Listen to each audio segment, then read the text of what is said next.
$9.90. Come by today and take a look. Take a test drive. Take one home. Check us out online at KiaLaGrange.com. Help support your local economy. God bless America. Stop number 111569. See Kia LaGrange for complete details. An injury can be a game changer. That's why Houston physicians are on the sidelines providing immediate care to athletes after an injury. Houston physicians have been on the sidelines of football games since Dr. Houston started the tradition 60 years ago with the Auburn Tigers. The Houston Sports Medicine Team provides high school pre-participation physicals, sideline coverage, and Saturday morning injury clinics at the Jack Houston Memorial Hospital during football season. An injury can be a game changer, and immediate evaluation care can be a game changer too. Contact the LaGrange Houston Clinic at 706-884-3274. Precision Auto Body started after Eddie Bartlett painted his first bike when he was a kid. And after a lot of schooling and training, now Precision Auto Body is one of the premier body shops in Georgia and Alabama. Hey, I'm Eddie Bartlett.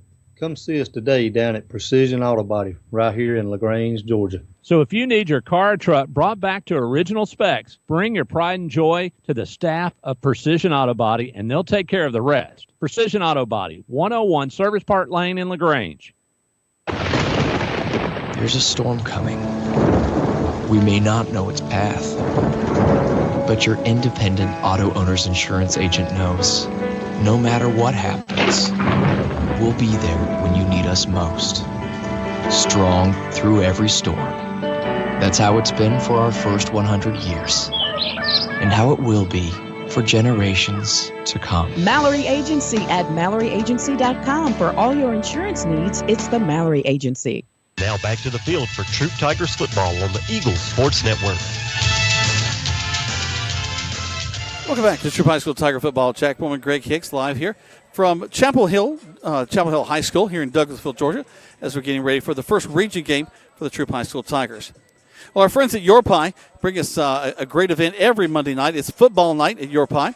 It's also kids' night. They have balloons, a guy that makes balloon animals, plus all the incredible food they have there, right there nestled in downtown LaGrange. But it's football night at 7 o'clock. Coach Earl Chambers and I joined together for the LaGrange College of Coaches show. Then at 7:30, Andrew Caraway meets with Coach Pete Wiggins to talk about Callaway football. At 8 o'clock, we have Greg Hicks always joining up with Coach Tanner Glisson to talk about Troup High School football. And at 8:30, Coach Chuck Gibbs and I talk about LaGrange High football. So we're hoping for some big wins. LaGrange College actually traveling up to the apprentice school up in North Carolina, I believe. So a long trip for them. So we're hoping that they come back with a win. They'll be playing tomorrow. Of course, Callaway with a big win last night. LaGrange playing at the same time we are. Of course, if you're streaming us over on the World Wide Web at eagle1023.com, there are two links there. You can click on one, and you can listen or watch Greg and myself. Don't watch Greg and myself. Just listen to us as we bring you this ball game. Michael Buchanan and Andrew Caraway as the color man. Of course, he does a great job with color. Really doesn't need any help at all with it. Well, I was going to ask, does he know how to do color? Yeah, he does know how to do color. I didn't know if he did. And but he'll be doing the color for that ball game, so we know that he'll do a great job, so you can listen to either one. Of course, you'll probably want to stay with us as you're listening to the Troup High School Tigers taking on Chapel Hill. Greg, a little slightly winded as he made his way back up here to the steps. So I was talking about Your Pie. Another one's what did I have on my Your Pie? Is it my pie? No. Oh, we're talking about the restaurant Your Pie. Stop. Okay, I got you. All right. Your Pie sponsors us on Monday nights, but also they sponsor our starting lineup. So let's go ahead and talk about the starting lineups. We've been talking so much about offense. Talk about the defensive side, Greg. All right. For starters, we have senior defensive end, number 36, Jeremiah Holston. Jeremiah gets after the football. I tell you what, he's maybe 5'10", 5'11" on a good day, but you can't find a kid that's going to give you more on defensive line than Jeremiah Holston. He'll be all over the field. You've got senior nose tackle, number 99, Isaiah Cox. And you've got senior defensive tackle, number 44, Andy Boykin. Andy's on a lot of teams' radar. He decommitted from Auburn early last year, and there are those that question that decision, but it is what it is, and they've got some more D1s looking at him, and Andy's out for a good year so far this year. And junior, number 22, Xavier Clark will be filling out the left defensive end. Then you've got Devin Hill, number 7. He's our senior Sam linebacker. You got Jabraylon Gooden, our senior will linebacker. And you've got a freshman, number 26, A.J. Tucker, will be our Mike linebacker. You've got junior cornerback, number 11, Marcurius Kelly. And if anything we can do tonight is Sir Morgan, number 20. He's a junior quarterback. Between Morgan and Kelly, they certainly have got their work cut out for them this week as well, because even though Chapel Hill passes it kind of, you mentioned earlier, intermediate passing, what they spotted last week, that might change tonight. Who knows? And then you've got strong safety, sophomore, number 17, Cullum Irvin. And you've got junior free safety, 3-year starter, junior, number 10, Jace Godwin. And that'll take care of your Pie defensive unit. Let's go over the Europi offensive unit. And we begin with the center, Will Cooley. Had to miss one game early in the season, but tell you what, he's a junior, really anchors things down in there. The left guard, Tyler Kitchens, number 54. The right guard, Braxton Truitt, just a sophomore. In fact, only Michael Irvin, our right tackle, is upperclassman, is a senior. Everybody else are junior and sophomore, so it's great that we got such a good line down in there. At the left tackle, Royce White, number 50. At the tight end, Luke Purnell, he's one of the captains of the team. Got a chance to talk with his mom and dad earlier before I came up here. He got a 27 on his ACT. Sweet. So a great score on that, so a smart guy as well. Junior wide receiver, number 11, Marquarius Kelly. You will see him going both ways tonight. Zy Varner. Talked a little bit about Zy. Zy is also somebody that's putting up some big numbers across the state in receiving yards. He's in the kind of the top 50 there. They're mentioned on Max Preps. If you get the Georgia High School Football Daily, that's a great little website to go to. Mark Anthony Dixon, senior. He's number 6. You know, Greg, you and I have talked about him in the past. Brad and I talked some last week. I'm hoping for a breakout game for Mark Anthony. You'll see him in the backfield every once in a while. You see Cato will step in the backfield every once in a while to spell Trey. But Mark Anthony has not been in the mix as much as I'd like to see. I'd like to see a big ball game out of him. The senior running back is number 3, Trey Williams, who is just putting up tons of yards. And then the senior quarterback is, of course, Kobe Hudson. We've been talking about him for 4 years, and actually longer than that, because he was a standout at middle school as well. So it's exciting to see what he's going to be doing as we get ready to go with this ball game. But down the field, the cameras are already out. They're going to be filming the coin toss down the field. WSB has got some folks here. So, again, it's going to be a big ball game tonight for the Troup High School Tigers as they take on Chapel Hill. Let's go and take one more break. We'll come back. We get ready for kickoff live here from Douglasville, Georgia on Eagle Sports.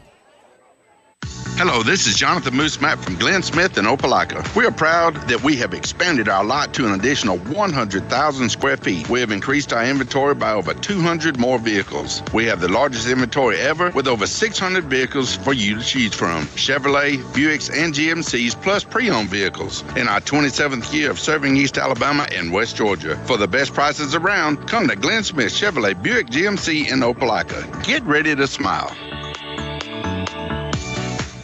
If you need medical treatment at the highest level and want care that's personal, turn to WellStar. We offer the latest procedures at Georgia's first certified comprehensive cardiac center, along with an innovative approach to fighting cancer, where specialists collaborate to accelerate diagnosis and treatment. We're also home to a top-level stroke program that performs life-saving operations every day. At WellStar, we care for the whole you. Learn more at wellstar.org. Don't you buy no ugly shirt now. Mm-hmm. That's right. To get a good-looking shirt is now a lot easier at Mud Creek Graphics. The creek has risen to downtown LaGrange at 211 Greenville Street. Mud Creek Graphics location is perfect for you to come in and pick out your good-looking shirt and have them custom printed. So go with the flow and come visit us at Mud Creek Graphics, 211 Greenville Street in LaGrange. Remember to like us on the Book of Faces, that's Facebook, at Mud Creek Graphics. You want pizza. Your whole family wants pizza, but you want it your way, and the kids want it 3 different ways. So what do?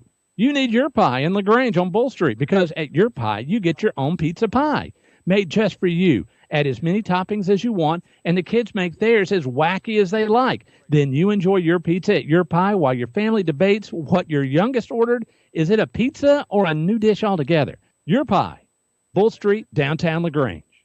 Now back to the field for Troup Tigers football on the Eagle Sports Network. Welcome back to Troup High School Tiger football. They just tossed the coin. Troup High School Tigers have won the toss. They have elected to defer to the second half, so more than likely it will be the Purple Panthers of Chapel Hill. They'll be going left to right on your radio dial. But, speaking of purple, this is really a nice stadium. All of these schools in Metro Atlanta, pretty much if you've got a stadium on campus, you've got this turf field, and it's track purple, around it. Track, nice track. You've got purple sidelines, purple end zones. It really looks good. So at least it's not the Smurf turf like in Boise State. I will say this, Greg. Right now, the Tigers are outnumbering the Panthers as far as just the folks here to watch the ball game. We travel well as we usually do and look across the way, and it's like Columbus-level attendance here on the Chapel Hill side. Yeah, you're proud of that. I'm looking at the bleachers at Chapel Hill. They go, like you said earlier, maybe 5-yard line to 5-yard line. The visitors' bleachers goes from 25 to 25, but we've got them packed already, and the band's got their section. But, shout out to we talked about Troup won the toss and deferred to the second half, so they opted to take defense. So let's start on defense to start with, and let's see what we can come up with. But we had the captains of Kobe Hudson. We had Zy Varner, and we had Luke Purnell, and then we had Jeremiah Holston. Those are your 4 team captains. So they'll be looking out for the officiating crew this week. And from what I understand, we had some exciting officiating, little penalties last week.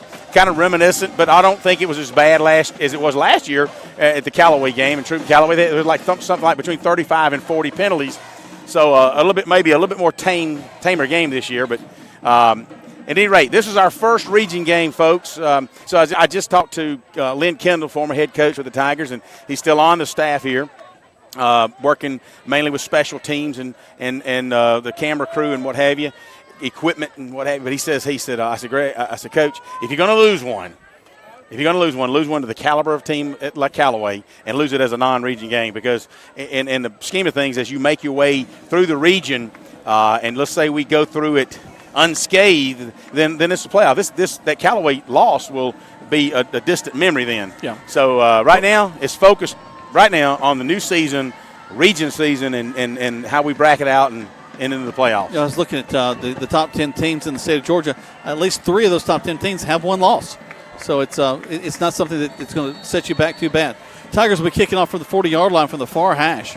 They'll step up, quick kick, high in the air, taking it to the 25-yard line. Fair catch called. And so that's where the Purple Hurricanes of Chapel Hill will take the ball and move. Purple Hurricanes, excuse me. Purple Panthers. Now, I'm going to have to take the purple out. And that kickoff brought to you by Glenn Smith Chevrolet and the Big Moose map. I wanted to give Moose a shout-out. The Moose is loose. The Moose is loose in Opelika. You guys go down there and see Glenn Smith Chevy. Pick out one of those brand-new Silverado trucks. I'm sure Moose will put you right in it. So the Chapel Hill Purple Panthers will be starting 1st and 10 on their own 25-yard line. Going from the shotgun. The quarterback will keep it going around the left side, number 14. He's wrapped up pretty well before he gets to the 30-yard line. Gain of 2, 2nd and 8. Jeremiah Holston from his right defensive end position on that tackle, along with freshman A.J. Tucker from his linebacking position, able to bring that big quarterback down. He's number 44, so he's a broad-shouldered guy. He's going to come out of the game and a left-handed. I was watching this kid, number 7. He's a left-handed. He hands it off right up the middle. He is stuck hard by the Tigers. And it looked like Amani Davis is the ball carrier. He'll still get 5 on that. So bring up 3rd down and 5. He'll be able to get to 5 yards down the field. So again, they're going to stay with the run as we talked about. 3rd down now. They're going to split some guys wide to this near side. They don't huddle, as many teams do not in high school football. They'll roll a couple of receivers on the far side. One man wide to this near side. Quarterback back in is 44, the big guy. He was running the ball earlier, so he may be the running quarterback. We'll see as the game progresses. Takes a snap. Now he's going to be back to pass. Goes to his left. He gets to the outside. Wide he's going to get a 1st down. He's at midfield, goes out of bounds right at the 50-yard line. Jeremiah Holston chases him out of bounds after a 22-yard gain.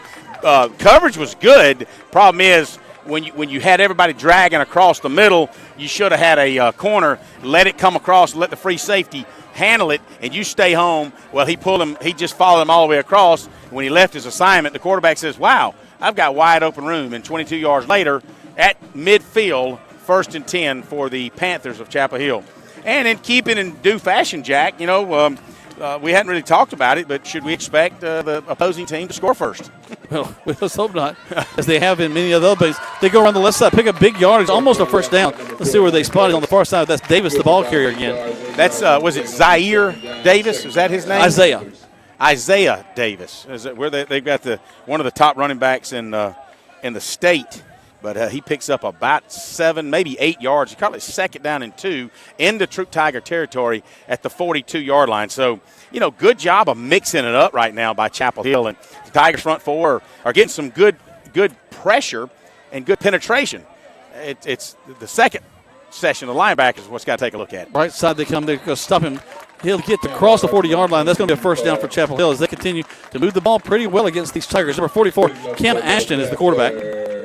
Good job defensively there by Xavier Clark and Isaiah Cox as they were able to pull him down after about a 2-yard gain. It'll spot the ball on the 40-yard line, but just enough for a first down. So, a good job. But again, I just alluded to that, mixing it up between rolling out, passing. Looked like they were going to go deep earlier, so they cleared everybody to allow the quarterback to get that first down. But good job mixing it up right now, running and passing for a team that didn't really pass a ton. Jones going back in the pass. He's going to be flushed out of the pocket. But to the right side of the quarterback is Jones. I have their name wrong. He gets back to the line of scrimmage, maybe gains a half a foot.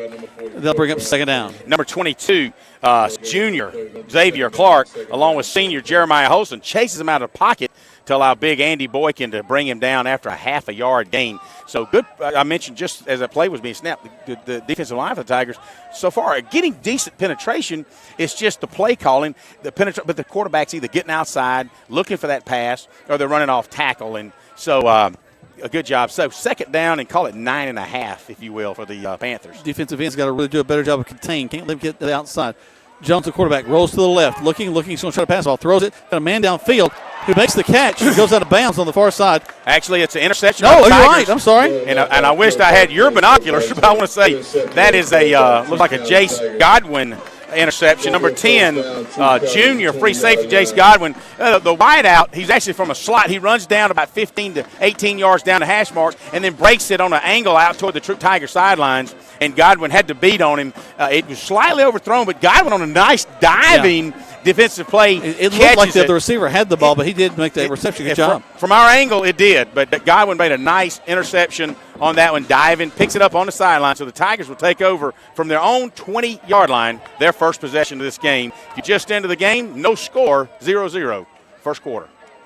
Kobe takes it, backs up to pass on the first down. Looking, taking his time.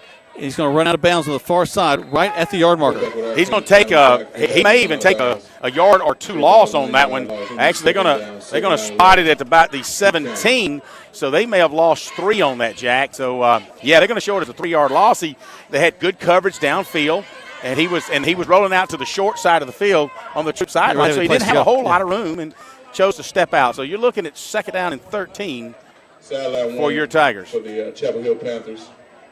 And there again, the sideline warning. We heard that a lot last week, 3 times.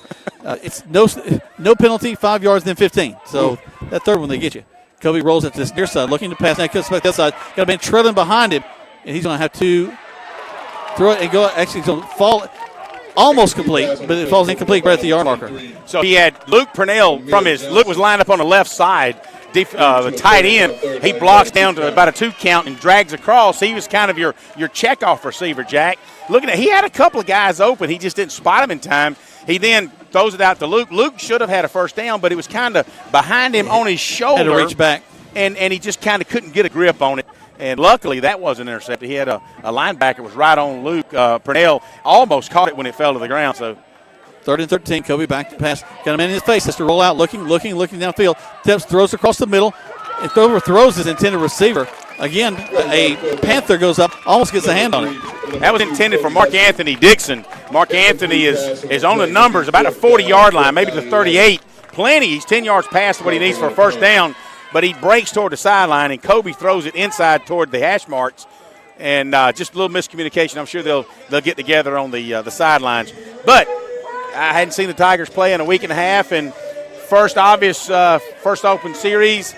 Kind of looked a little bit haphazard, didn't try to run the football, three straight attempts at passing. Which is unusual. I expected, especially deep as we're kind of deep in territory now. So after Mark Anthony runs a pass pattern out to the 40, he goes back and stands on his 3-yard line, and he'll do the punting. Steps up, gets the kick. And it's going to bounce at the 50, take a bounce for Chapel Hill. Now back the other side to the 45. Rolls down at the 43-yard line. And that's where the Panthers will have it, 1st and 10. Let's go take a 30-second break. This is Troup High School Tiger Football on Eagle Sports. The month of September has arrived and our great deals at Nissan of LaGrange continue. Katie Cates here, and we are doing something special this month. The month of September is Childhood Cancer Awareness Month, and we are going gold all month long. During September, Nissan of LaGrange will donate $50 for every car sold to the Rally Foundation. With cancer being the #1 disease killer of kids in America, we must do all we can. I encourage everyone to go gold this month and visit Nissan of LaGrange for a great deal and a great cause. Nissan of LaGrange, your friendliest hometown dealer. Now back to the field for Troup Tigers football on the Eagles Sports Network. Welcome back as here come the Panthers as their quarterback's going to roll out. Jones going to be brought down to a big loss back to the 35-yard line. Looked like Cy Varner just come hammering through from his linebacking position. And so that will actually lose, Jack, about 10 yards from the 47 all the way back to the 37. So that's a 10-yard loss. It'll be 2nd down and 20 for Chapel Hill. Chapel Hill, they got the purple tops, white bottoms. Tigers in white tops, gold bottoms, with numbers very hard to read. Trips to the far side, actually twins to the far side. Quarterback Jones will call for it, takes it, turns, hands the ball off to Davis, the big fullback we talked about, or halfback. He'll get about 7 yards on that, but still hasn't got back to the original line of scrimmage, which is at the 43. Good job by the Panther left side of that offensive line, and they just pushed the Tigers back a little bit. You had Braylon Gooden and Jeremiah Holston along with Isaiah Cox and just kind of getting pushed back a little bit. And relatively small offensive lines, smaller than ours. I say smaller, not as heavy. There's some decent size on it, but I would think that our defensive line might be a little bit heavier, and would expect them to be a little tougher. At least that's just coming from me. Here come Trips this near side.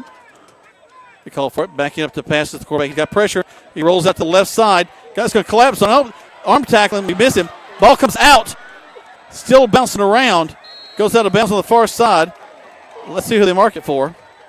Looks like it's going to be the Tigers' ball. Tell you what, thanks for Jeremiah Holston putting the pressure on him. Andy Boykin takes him, slings him to the turf. The ball comes loose, and there's so many Tigers over there. You're right on the sidelines, on the 41-yard line. The Tigers recover. We can't tell. I'll try to get some information. We just know that the Tigers recovered the football, but nice tackle by Andy Boykin to force that ball. So the Tigers with great field position from the 41. So no score, 6:44 left in the first quarter of play. Snap, turn, hand off to Williams. Williams goes around the right side, following his blockers, picks up 5, take it down right there. But again, 5, 2nd and 5. You know, had Luke Purnell in motion there, along he and Michael Irvin on that right side. It's on the short side of the field, Jack. Again, they really haven't worked, other than pass plays, really hadn't worked to the wide side of the field. They've been keeping their running kind of tight, looking for those small little holes. But Williams picks up 4.5 on that one, so nice gain for Trey Williams, senior tailback. 2 tight ends. Wing to the right side, a wide receiver to this near side. Take it, and it's going to be Williams back around the right side again. He's going to get just short of the first down, I think. Brings up 3rd down and 1. Nice job by Braxton Truitt as he pulls out and leads the way. And, of course, Michael Irvin had gone out and hooked that the left defensive end. Michael Irvin, being the senior right tackle, was able to hook him, curl him in. And, of course, the wideout had taken his man deep. Trey Williams able to pick up another 3rd and 2. Again, really tight here. We're not really expanding our offense. And it's going to be the handoff right up the middle. And we're hit, and it's going to be stopped short. Got to get across the 30. And so that's going to bring up 4th down, Greg. I tell you what, nice job by Trey Williams. As he's looking for that hole, he jumps up, and then all of a sudden somebody in a purple jersey comes out and a half a yard short just nails him. You'd think it was goal line defense, but I don't think the Tigers are going to pooch punt. They may try to draw them off sides. They may just try to shove it and see if they can get a couple yards right down the middle. 2 tights again. Certainly wouldn't think you would throw the football. I think you would probably just straight out dive and let Williams or either Hudson take it right up the middle. It's going to be Williams finding his way, and he's not going to get it. I don't know that they're going to mark him if they. They're going to call it 2. They're calling it a 4th down. 1st down, Chapel Hill. Yeah. So 4 and out for the Troup High School Tigers. They had to get to the 31, and they got to the 31.5, so just short of that 1st down. So you're right, no score, 4 minutes and 57 seconds left in the first quarter of play from Chapel Hill up here in Douglasville area. And Chapel Hill's going to get the third time with the ball. 2 turnovers for them, one an interception. Second one, a fumble picked up by the Tigers. So here they come. Jones will stand in there, quarterback. He'll have Davis, the big tailback, behind him to his left. Twins to the left, one man wide to this near side. Takes the snap, hands it quickly to Davis. Davis is hit in the backfield and brought down quickly. Great job by the Tigers on that play. Looks like Jabraylon couldn't get off the bottom of that back tackle. He had come from the opposite side and tracked him down before he really could get. He looks like he's going to lose a half a yard. We've got an injured Tiger with his knee on the turf and slow to get up, Jack. Let's see if we can tell who that might be, that young man. Let's see if I can get your binoculars out. And they're going to bring out the trainer and take a look at him. Let's go ahead and take a 60-second break. 2 spots back to the station. No score in this ball game. 4:48 left here in the first quarter. You're listening to Troup High School Tiger Football on Eagle Sports.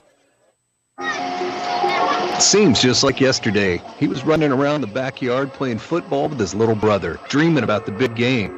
Now he's here. He worked hard to make the team, and he's ready to take the field. And it's Synovus. We're here to cheer him on. From meeting your personal and business banking needs to pulling for the hometown football team on Friday nights, we're proud to be a part of our community. We're Synovus, the bank of here. Member FDIC, equal housing lender. At Wellstar West Georgia Medical Center, we believe teamwork makes all the difference in your health. We believe that skilled people can achieve higher standards and exceptional results. We believe in a game plan that's focused on patient safety and quality care. At Wellstar West Georgia Medical Center in LaGrange, we believe in life well lived. To learn more about award-winning healthcare, visit wellstar.org/WGMC. Now back to the field for Troup Tigers football on the Eagles Sports Network. Welcome back to Troup High School Tiger. Number 22, Rudolph Paul, picks up a big first down for the Panthers. Coming up the field, getting across the 40 to the 43-yard line. So they've got a fresh set of downs from there. And, again, a lot of arm tackling by the Tigers on that last play. You know, they had a little trap play going, and you couldn't be called at a better time, and picked up 10 yards. They'll run the ball again to this outside. Again, he pops out there. That's 22 Paul again. Paul will get down to the 40-yard line. Actually, just shy of the 40-yard line, the 42.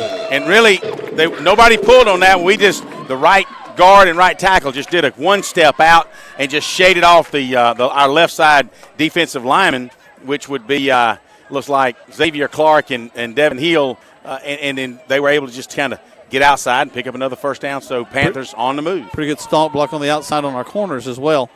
There's the snap turn. They're going to run the same play. Actually, quarterback will keep it, and he should have let it go as he is nailed. That is looks like A.J. Tucker. Let me get his number real quick. Actually Jeremiah Holston came from his right side defensive tackle position, just slammed through there. And you're right, you had both guards pulling. So you left the front end wide open. You probably should have given it to the tailback because we had plenty of room out here. He decided to keep it and do something with it, and he did, and he took about an 8-yard loss on that one. You know, and probably as we look at stats, they're going to have not as many yards as they should have because they've taken a couple of big losses. But man in motion going back to the far side. He'll turn to be the wing on the left side. Jones, the quarterback, hands it off. Trap. And the trap works. They're going to score on this play as he runs untouched down the field. Touchdown for the Panthers of Chapel Hill.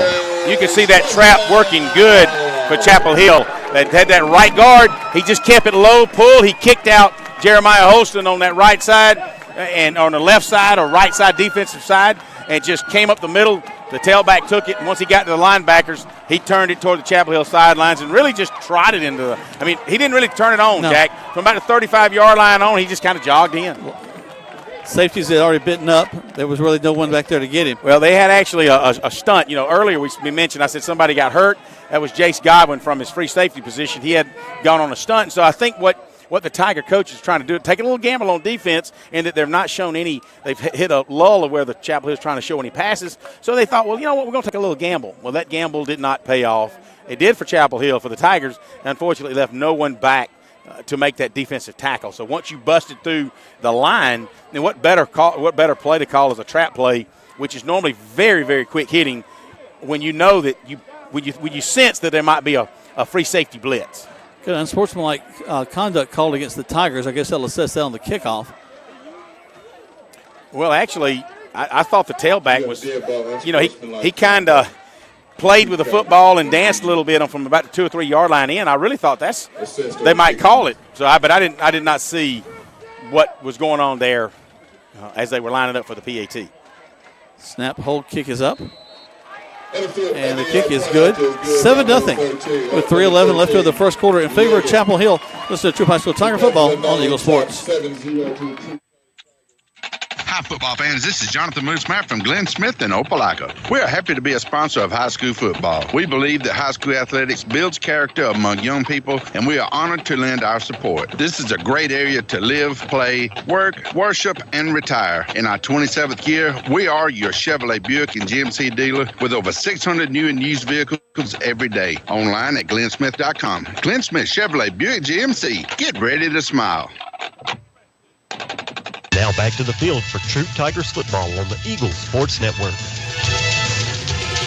Our tech Luke is feeling the music up there, dancing to "We Ready," as Chapel Hill has scored first, 7-0 with 3:11 left to go in the first quarter of play. Tigers will line up now. We'll have we have got all the way back at the 5. It was assessed against Chapel Hill, so it was against them and not the Tigers. So don't forget, our thanks to Glenn Smith Chevrolet, Buick GMC in Opelika, Alabama. Get ready to smile as the kickoff will actually be taken across the 50 at the 45-yard line. That was a 15-yard penalty. So we really don't know what kind of leg this cat's got. But we do know that on that PAT attempt, the ball was scooted across the ground, so they were very fortunate to get it off. It just did clear the crossbar. Steps up, and there's the kick. It's going to go into the end zone. So it'll come out. And that's where the Tigers will have it 1st and 10. So actually kind of works to Chapel Hill's favor with that moving up like that. Could we have declined that penalty? Well, it was against us, so unsportsmanlike. I don't know that you can. It was against us. Never mind. Yeah. So the Tigers on their 3rd offensive possession. First one was 3 and out. Second one, I believe we recovered this may be our 4th, but the 3rd offensive possession we didn't do a whole lot with. We really had, whether it be the 3rd or the 4th offensive possession. This will be the 3rd offensive possession for the Tigers. We've struggled a little bit. Twins to the right. Hudson calls for it, and he's going to call his own number going around the right side, trying to make some magic happen on his feet. And Chapel Hill's having none of it. He gets about a yard, 2nd and 9. And Chapel Hill, I just looked at their base defense. They're just playing a nickel defense, just base, nothing fancy. They're playing a little 2-man zone coverage back with their safeties. They've got one on either hash mark. They're playing man coverage at least up tight on the wideouts. So nothing extraordinary. They've really not done any kind of blitzing so far. Anytime that we've seen a Chapel Hill guy in the backfield, it's really been a defensive lineman. So right now they just intend on playing base defense, and so far it's worked for the Panthers. Hudson calls for it, hands the ball to Williams. Williams finds a cut inside. He's just tossed down after another yard gain. 3rd down and about 7. It'll be a long 7, too, for the Tigers.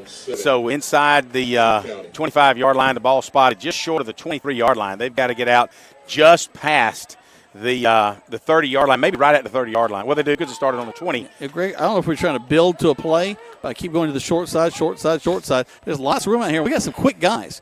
I'd like to give them some running room to kind of pop to the outside. Especially when you've got Royce White, that left offensive tackle, he's just ready to do something. You had some. All right, so as the defensive line is shifting, you had one of the offensive linemen, the back judge is saying, the umpire from behind the linebackers is calling a illegal motion. I'm sure it's from the interior lineman for the Tigers. Rather unusual. He just picked up the ball and marked it off without conferring with the referee. Yeah. So, well, he is the assistant supervisor, I think, on the field there. Well, he sure played like it. 3rd and 12 for the Tigers. 7-0. You guessed it, Chapel Hill Panthers 7, Tigers 0. Kobe takes it back to pass. Throws it down the field, and it'll go out of bounds. Did not have a receiver there, almost intercepted by a Chapel Hill player. Looks like Marcarius Kelly was on a go route, and he went for about 14 yards and stopped, and Kobe thought he was supposed to go, and it was just over. So another 3 and out for the Tigers with that, aided by an illegal procedure. So that backed the ball up. So, again, having a struggle, looks like emotionally getting into this game, and this is like probably about the 3rd game that I've seen where the Tigers kind of need a reminder that, hey, we are playing football on Friday night. Let's get up and go. All right, they stop the clock for a second. as we're getting ready to punt, and a timeout's called. They take one, we take one as well. 60 seconds, 2 spots back to the station. Tigers trailing Chapel Hill by a score of 7-0 here on Eagle Sports. My whole business just went up in flames, but my agent was there before the fire was out. We started a plan. I've got 25 employees who could be out of a job if we didn't get this place running again. My independent agent and auto owners insurance, they made sure we didn't skip a beat. I mean, we didn't miss a single payroll. That's incredible. For whatever lies ahead, we're always there.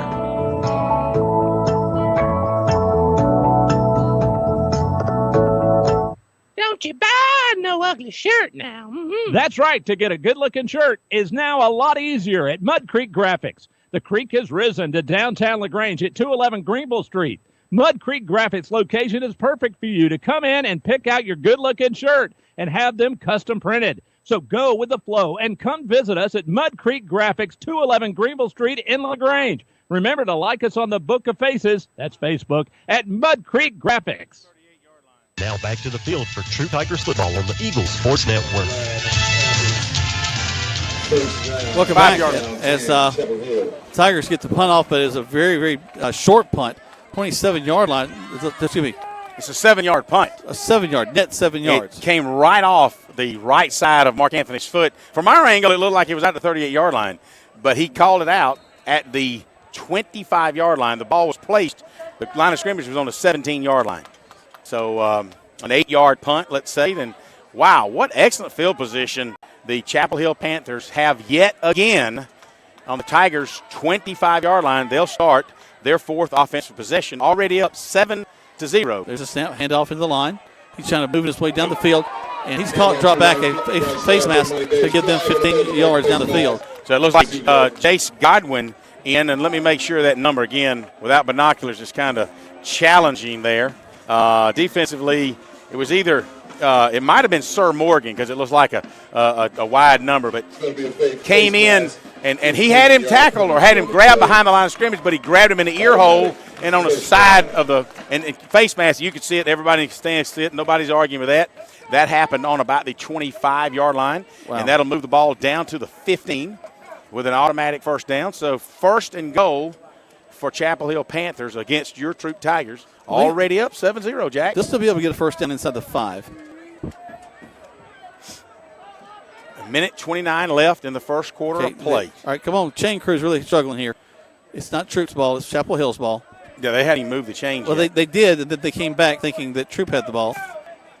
So the referee is, like, looking, and maybe they're thinking it should be a first down, though. But It definitely should be a first down. It's a 15-yard penalty. Move the chains down, guys.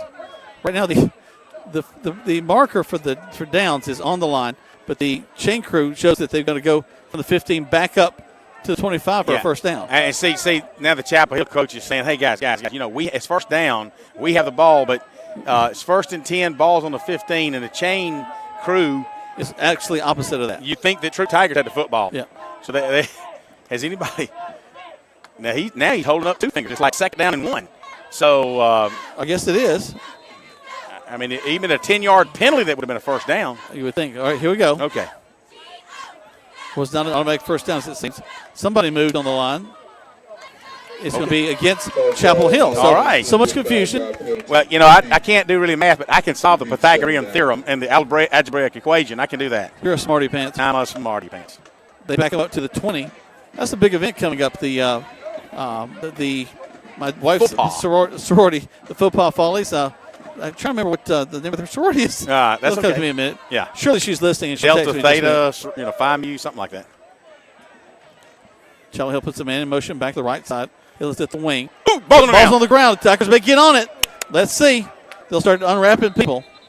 Chapel Hill seems to think they got it. Yep. Well, indicate Chapel Hill has it. Ball will be at the 25-yard line. Clock continues to tick as they come up to run to that pile. 49 seconds. That should be. They're showing second down. It was second and short, and then it was. It should be third down right now. It was second down up there.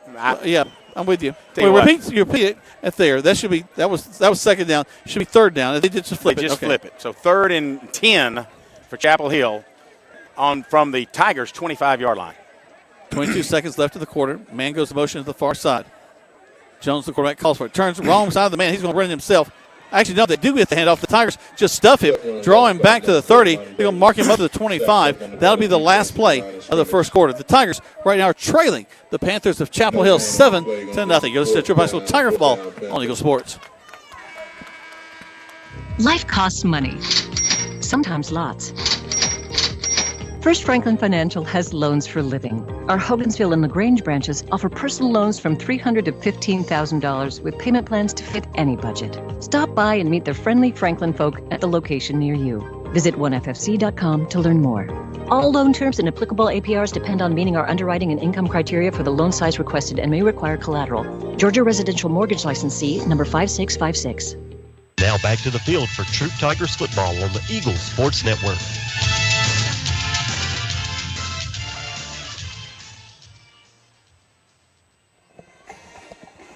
Welcome back to Troup High School Tiger Football. Jack Moore and Greg Hicks live here from Chapel Hill High School in Douglasville, Georgia. The Troup High School Tigers are trailing right now 7-0. The Tigers have had a couple opportunities. They had were able to get an interception in the first series from Chapel Hill. They recovered a fumble in the second series from Chapel Hill. The Chapel Hill in their third series got a touchdown with 3:11 left to go in the first quarter of play. Tigers got the ball right back and had to punt it. Chapel Hill has the ball right now. They had driven all the way down inside the 15, but they've had a couple of situations with penalties and things. The ball is now all the way back to, let's see, it's going to be marked at the 25-yard line. And so that's where they'll have the ball. We're up on top of the roof, and some really great folks here. They've been very sweet to us, but the speakers are right here in our ears. Let's see if we got Greg. Greg, can you hear us? Oh, I just can't. Chapel Hill band making my way out of the stands on. All right, here come the Chapel Hill Panthers. We're going to tackle him in the backfield. Great job by the Tigers as we get him down before he's able to roll out and look downfield and find a receiver. And looks like that was number 36 for the Tigers. Try to get you his number just a second. Yep, 36 is Jeremiah Holston. At the 29-yard line. We'll get you a little line of sight, Greg, and we'll pick you up a little bit better, I think. So Chapel Hill turns the ball over. It'll be now Tiger ball after they go 4 and out. After, again, getting the ball in great field position, just unable to do anything with it. So here we go. First series from the second quarter for the Troup High School Tigers. Kobe's going to toss it back to Trey. Trey going to kind of get to the outside. Makes the man miss. Gets tackled at the 35, but he's going to get about 6-7 yards up the field. Nice job by Tyler Kitchens and Royce White. Royce kicked his man out and made plenty of room for Trey Williams as Trey's able to sneak his way right up, and we're going to have a holding by the Tigers. This will be negated, but that was after what, Jack, about a 7-8 yard gain? About 7-8 gain, yep. So that'll be coming back as the ball was resting on about the 29-yard line. Now, I'm on the Chapel Hill sideline, so we've got good reception here, but I'm going to, here in just make my way around to the Tiger sideline to see if and see if I can manage it, see what the reception's like, guys. All right. Shout out to Roy Cadenhead and all the Cadenhead family out there in the Rosemont area, as they're always good listeners for the Troup High Tigers here on Eagle Sports. Ellis. So here come the Tigers now. They'll repeat first down. Ball rests now on the 20-yard line. They've got to get all the way to the 39 for a first down. 7-0, Chapel Hill Panthers on top of your Troup High Tigers. In keeping with the status quo, the opposing team yet again scored first in this football game. Now we got to do something here. Kobe back to pass, has a man in space, rolls to the right, looking, still has some room, cuts back to the left side. This is where we've got to watch for some holding. So slings it downfield, finds an open receiver, caught at the 50 to the 40. He's still on his feet as he cuts it back to the midfield, brought down finally at the 30-yard line. And that looks like Mercurius Kelly was his back as he just waited and waited. But you got to figure Kobe Hudson went toward the lines. For the Troup Tiger sidelines. He went back toward the Chapel Hill sidelines. Finally, he caught Kelly way deep. You know what's really amazing about that? That no offensive lineman was downfield. It could have been very easy to have an ineligible receiver downfield. Yep. Greg, if you'll go and make your way across to you directly across from us, I think we'll have you. We're going to take 30 seconds back to the station as Chapel Hill calls a timeout. You're listening to Troup High School Tiger Football on Eagle Sports. Rogers Barbecue in LaGrange has been locally owned since 1945, and they have daily lunch specials for only $7.29, and that includes your drink and dessert. Tuesday night from 5 to close is all-you-can-eat ribs, and Thursday's all-you-can-eat catfish, and with their Brundrick stew is famous throughout the region. They proudly serve only U.S. farm-raised catfish, so dine in or use a convenient drive-through Monday through Saturday, 11 a.m. to 9 p.m. at 117 New Franklin Road in LaGrange. So come join the crowd at Rogers Barbecue. Now back to the field for Troup Tigers football on the Eagles Sports Network. 11:23 left to go in the first half of play. 7-0 in favor of the Panthers of Chapel Hill. And Greg, the Tigers got a little bit of a drive going now. Well, yeah, thanks to a good discipline by the interior lineman. I was talking to Coach Bob Schweizer as well, and he was saying, it could have been a crackback block. Could have been a lot of things that could have happened. But as a result, the Tigers are inside Chapel Hill territory on the 30-yard line. First really great possession they've had so far. Kobe takes a step, hands the ball to Williams. Williams goes around the short side of the field, following his blocking. Call from behind. A hold is going to bring that back again, though. It looks like we've got center Will Cooley kind of, as he snaps the ball, he kind of rolls out, pulls to the left side, short side, and don't know that he is going to be called for holding, but certainly one of the only interior linemen out there in the mix of things. Could have been a stalk block. Could have been a wide receiver holding as well. Let's see if I can get in here and find out who might have done that. Not that it matters. It's just hope it's against Chapel Hill. And, the way he's facing, it may just be, Jack. Actually, it's going to be a face mask against Chapel Hill. So that's great. Just keep on moving the ball down the field. I'm going to head down the sidelines and see if I can keep in decent reception. I think as long as you're across from us, Greg, I think we're getting you pretty good. First down, 25. All right, big play. Brings the ball down inside the 20. Let's say they'll mark it at the 13-yard line. Tigers will have a first down from there. They can get a first down inside the 5. Real quickly, I was talking to Jace Godwin, hurt on a couple of days ago, kind of a back stinger. So hopefully he'll get back in the game a little bit later. Kobe, empty backfield for him. Takes the snap. He's going to run. Then back to the left side. Cuts back up the middle. Fights his way down to about the 7-yard line. It'll be second down. Another flag comes out. From the umpire, stepping behind the linebacker. So he's going to call it and looking at. Going to be another call, so that'll be coming back. A holding call against the Tigers that time. Am I breaking up? You are breaking up a little bit. 10-yard penalty on the play. I should carry me an antenna around with me. What do you think? We're trying to throw as many antennas and things at you as we can. Pick you up a little bit better. Put one of those extension cords on my mic, you think? Just run a wire from here all the way down over there. 10:50 left to go. Chapel Hill leading 7-0, but Tigers driving. Penalties have been a big part of this ball game so far. It's going to be Williams. Actually, no, Kobe is going to throw the ball. He had a receiver wide open the end zone. Going to fall incomplete. He had Mark Anthony Dixon from the slot on the other side. And he was coming running a post pattern, and you had Zy Varner running about an 8-yard turnaround and hook, and he threw it right in between both of them, and both looked at each other like, did you do something wrong or did I do something wrong? So, again, the drawing board to find out. We've had 2 or 3 passes so far that I've witnessed. It looks like there was a miscommunication going on somewhere. Trips to this near side. Twins to the left side. Empty backfield for the quarterback, Hudson. Hudson calls for it back. Quickly throws the ball. Complete out there to the flats. It's Purnell. It's going to be called back, though, with another hold. My goodness gracious. Well, when he was being tackled, 2 or 3 flags fell out. It's kind of hard to believe it's against the Tigers, especially when you got 6 purple jerseys around, and that was Zy Varner that caught that stab pass out there. But let's see what happens. I couldn't tell from here. My mic cutting out.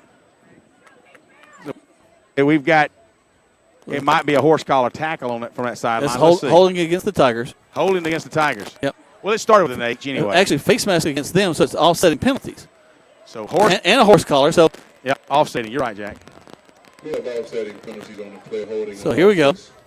They kind of reset things. Again, 7-0 is your score in favor of Chapel Hill. Tigers just can't seem to get things moving in rhythm. We get a fit and a start and a fit and a start and kind of roll back the other way. Tigers in twins to this right side. Williams in the backfield with Hudson. Lets him backing up to pass. Steps up in the pocket. Looks, has a man chase him. Turns the corner, gets upfield. He goes out of bounds on a possible late hit. Yep, there goes the flag. Center Will Cooley came in as I'm standing right here on the 17-yard line, and Kobe Hudson steps out of bounds on the 19. And he had stepped out. Play was about 90% over, and Will Cooley came in and trying to slow himself down. Really, I don't think it was intentional, but at any rate, that's going to be a block in the back, so that'll back up at least 10 more yards. The spot of the foul at the 19-yard line. Again, we get a big play down the field. That'll be 15 yards, guys. Yeah, another, and then it's negated, and here we are. We had the ball all the way inside the 15 at the 14-yard line. Now the ball is back here on the 35. I think they should institute a new rule. I didn't mean to rule. And so you get like 1 or 2 a game. I didn't mean to, Coach. My bad? Yeah, my bad, and then you can get another one. Yeah, see, well, in replay it looks pretty good. So here we go. Kobe stands in there, throws to the end zone, across the middle, and it's picked off. Tackled all the way back at the 4-yard line.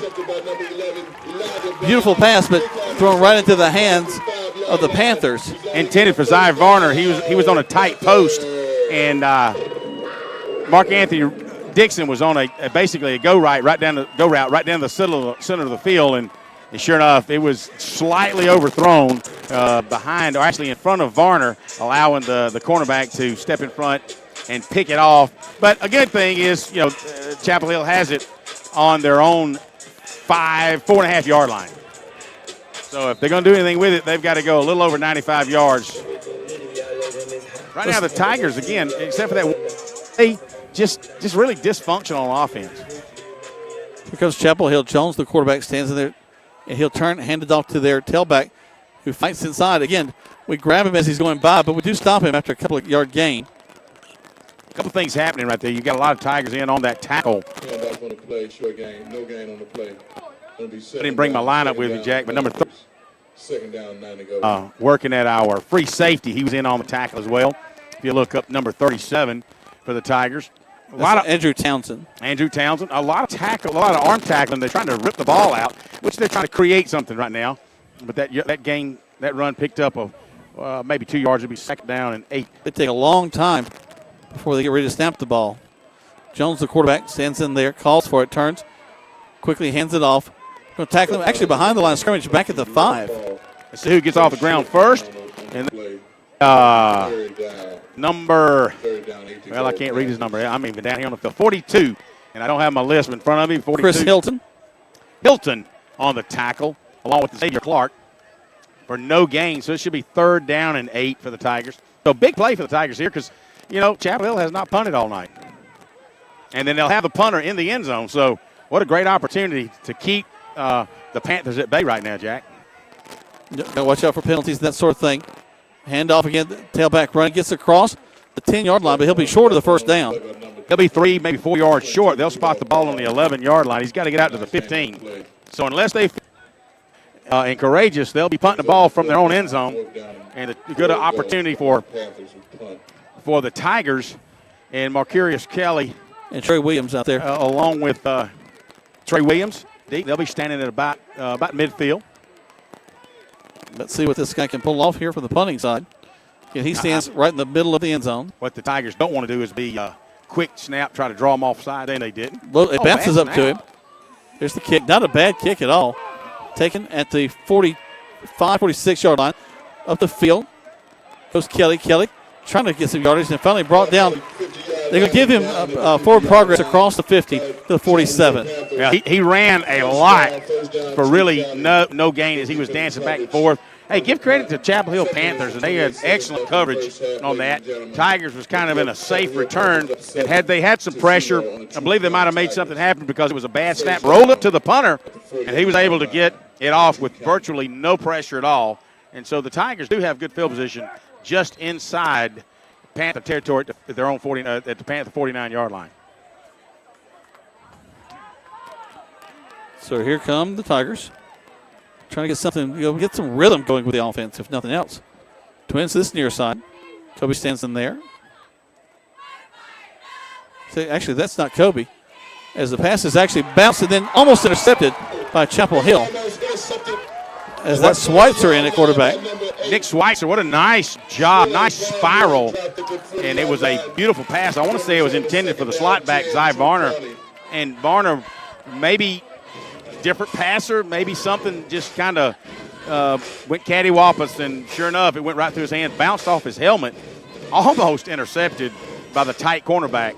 Luckily for the Tigers, it fall to the ground untouched. So 2nd down and 10 with Schweitzer still at quarterback.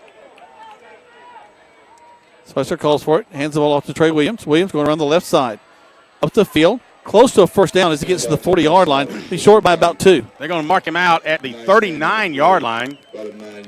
He's got to get down to maybe the 38, Jack. What a nice move. Trey Williams on a little pitch from Schweitzer as he tosses the ball out, and Trey comes in. When he turns the corner, he makes a jab move, and look like he head fakes him outside, and the corner just kind of slides outside. He cuts back inside. And nice little gain, about 9 yards. It'll be 2nd down and 1. Actually, 3rd down and 1 for the Tigers. Williams will send beside Schweitzer. Schweitzer calls for it. Turns, hands the ball off again to Williams. Williams gets the 1st down and more. He's down to the 30-yard line before it takes about 4 or 5 guys to bring him down. Hey, 1st down for the Troup High School Tigers. Hey, excellent run by Trey Williams. As he put it off our left side behind big Royce White. And Tyler Kitchens and able to pick up about 7, maybe 8 yards, and down about the 30-yard line is where they'll mark it 1st down and 10. 6 minutes and 34 seconds left until halftime. Chapel Hill 7, Troup Tigers 0. Let's see if we can make something out of this position. Well, that's 3 positive plays in a row. All right, looks like Chapel Hill's going to call a timeout. Yeah, they didn't like this. They're going to take a timeout. They take one. We take one as well. 30 seconds. Actually, let's do 2 spots. 60 seconds back to the station. Chapel Hill leading the Tigers 7-0. Tigers driving on Eagle Sports. Precision Auto Body started after Eddie Bartlett painted his first bike when he was a kid. And after a lot of schooling and training, now Precision Auto Body is one of the premier body shops in Georgia and Alabama. Hey, I'm Eddie Bartlett. Come see us today down at Precision Auto Body right here in LaGrange, Georgia. So if you need your car or truck brought back to original specs, bring your pride and joy to the staff of Precision Auto Body, and they'll take care of the rest. Precision Auto Body, 101 Service Park Lane in LaGrange. Isn't life crazy? One day your fender gets dented by a runaway shopping cart. The next day, your kid's college entrance exam is a runaway success. Yes, I got accepted. But that's life. Some days you're the bug, some days you're the windshield. No worries, your State Farm agent is here in all of life's moments, the good and the not so good, to help life go right. So good day, bad day, any day, let's talk. State Farm agent Matt Orr on the square in downtown LaGrange. Now back to the field for Troup Tigers football on the Eagles Sports Network.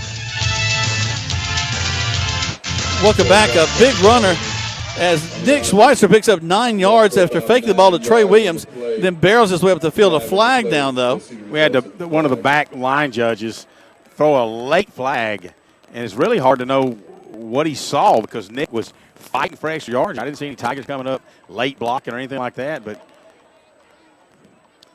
and it's against Chapel Hill, Jack. Not sure what the call was, but they'll mark it off. I'll take it. That's 10 yards? But getting back to the play, you're right. Nick Schweitzer kind of bring it in. I was talking to Ricky Parks on the sideline because we didn't really. I hadn't made my way back up to see where Kobe Hudson is, but bring it in, maybe get a little chemistry going. But Schweitzer, he stands at about 5'10", probably 145 pounds on a good day. He fakes the ball to Trey Williams. Everybody goes to Trey. Schweitzer turns it up the middle and gets a hard-fought 9.5 yards. Shotgun snap. Schweitzer takes it. Good job of bringing it down as it went a little high. Williams will go to the outside, and he'll pick up the 1st down just across the yardage, and he'll be 1st and goal from inside the 10. They're going to mark it on the 7-yard line. So what a nice job by Schweitzer, because down here on the field, I'm standing at about the 15-yard line. The ball was actually snapped high to Schweitzer's right. He had to reach and grab it, pull it down, and stick it in Trey Williams' left side. And Trey was already in his motion, as he should be. He has to reach behind him and grab the football and bring it out. And it all went well for the Tigers, and they grabbed a 1st down inside the 10-yard line, 1st and goal. Williams a little bit farther to the right than usual. Also, it's a man in motion to the far side. We're going to toss it to him. Actually, fake it. Schweitzer takes his own, goes in the end zone. Touchdown, Tigers! Nick Schweitzer would not be denied. Nice sweep motion as he fakes the ball up to Mark Anthony Dixon on a jet sweep. He pulls it and he had a burst of speed, guys, right up the hash marks, and a couple of Panthers were standing on the goal line thinking that they were going to stop him. He said, oh, no, and he put his head down, shoulders down, and into the end zone.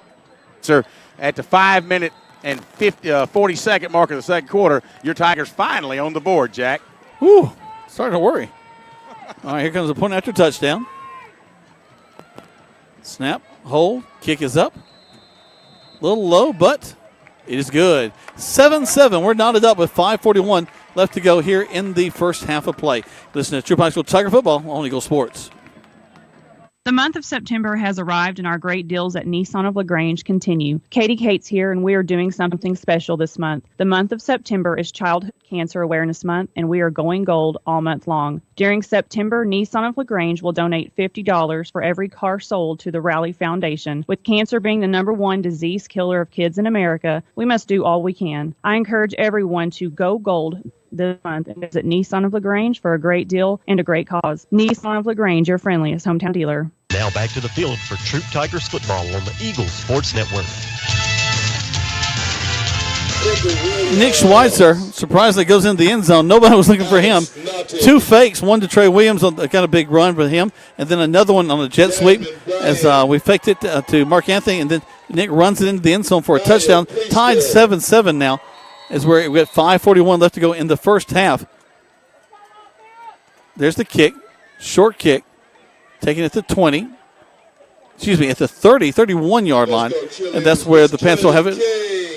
First and 10. You know, it's funny because, can you hear me? Yeah, go ahead. It was funny because the receiver, number 3, did not call a fair catch. He just runs up, catches the football, and just kind of stops. And the Tigers look at him, and they kind of stopped, and then somebody on the sideline said, it's live. And they kind of made a step at it. He quickly takes a knee. And, you know, one of the things they got to understand, unless you throw up a fair catch, that's still a live ball. You catch it just because you stand there. You can get hurt just standing there. So, but anyway, nice job by the Tigers on that last offensive series when Schweitzer came in. Hey, remind you, that kickoff was sponsored by Jack Glenn Smith. Thank you.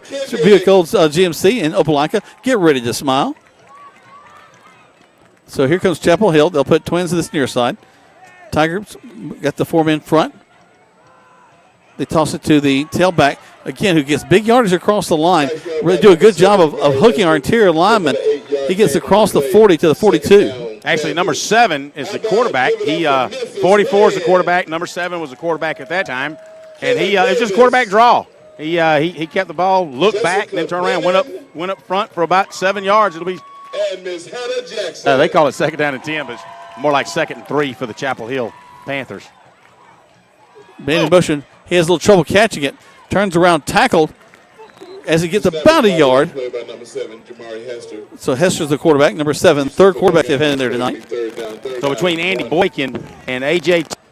On the tackle for that freshman linebacker, A.J. Tucker, in on that. Should bring up, 3rd down and maybe a yard? Yeah, just about a yard, 3rd and 1. Chapel Hill's ball. The ball's resting on their own, 43-yard line. Chapel Hill breaks the huddle. A couple of bad snaps there, back to back, Jack. He turns, hands the ball off. He pops to the outside. He'll pick up the first down as he gets across the 45. You know, you're right. He takes the ball from the tailback, the quarterback. He pops it outside, and he immediately has to plant and go inside because the Tigers had that outside cut off. He picks it back up, dives forward for about 3 yards, and he'll pick up the first down over the 45 to the 46-yard line. 4 minutes and 24 seconds left until halftime. Your score all tied up now, 7-7 here in Douglasville at Chapel Hill High School. Chapel Hill breaks the huddle, goes right to left on your radio dial. It's like they're adjusting something on the clock. Now they wind the clock and back in business. Man wide to the far side, turns, handoff into the line, and they're going to fight for it and get back out to the line of scrimmage. That's about it. So to the 46-yard line. Met in the hole by number 36, Jeremiah Holston.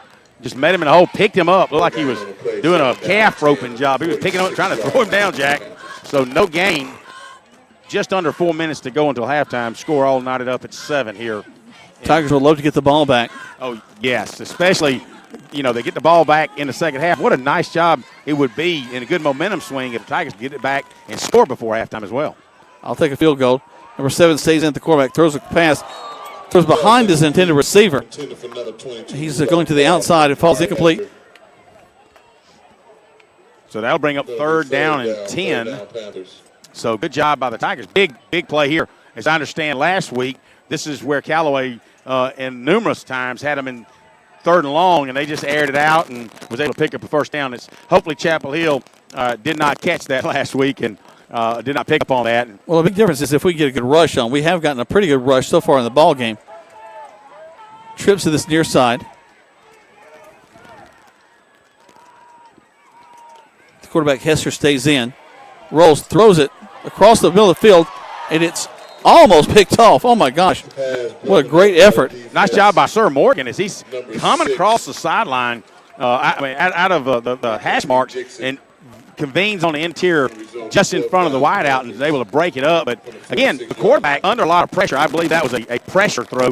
Threw it off his back foot, so it's kind of one of those, hey, I hope one of my guys in the purple shirts come down with it. But as it stands, they'll punt, and Hudson is back, along with looks like Mark Anthony Dixon or either Trey Williams, I believe.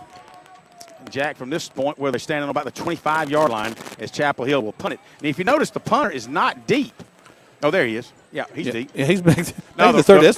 The referee was. He'll step up and get the kickoff. It'll bounce and go out of bounds right at the 16, 17, 18-yard line.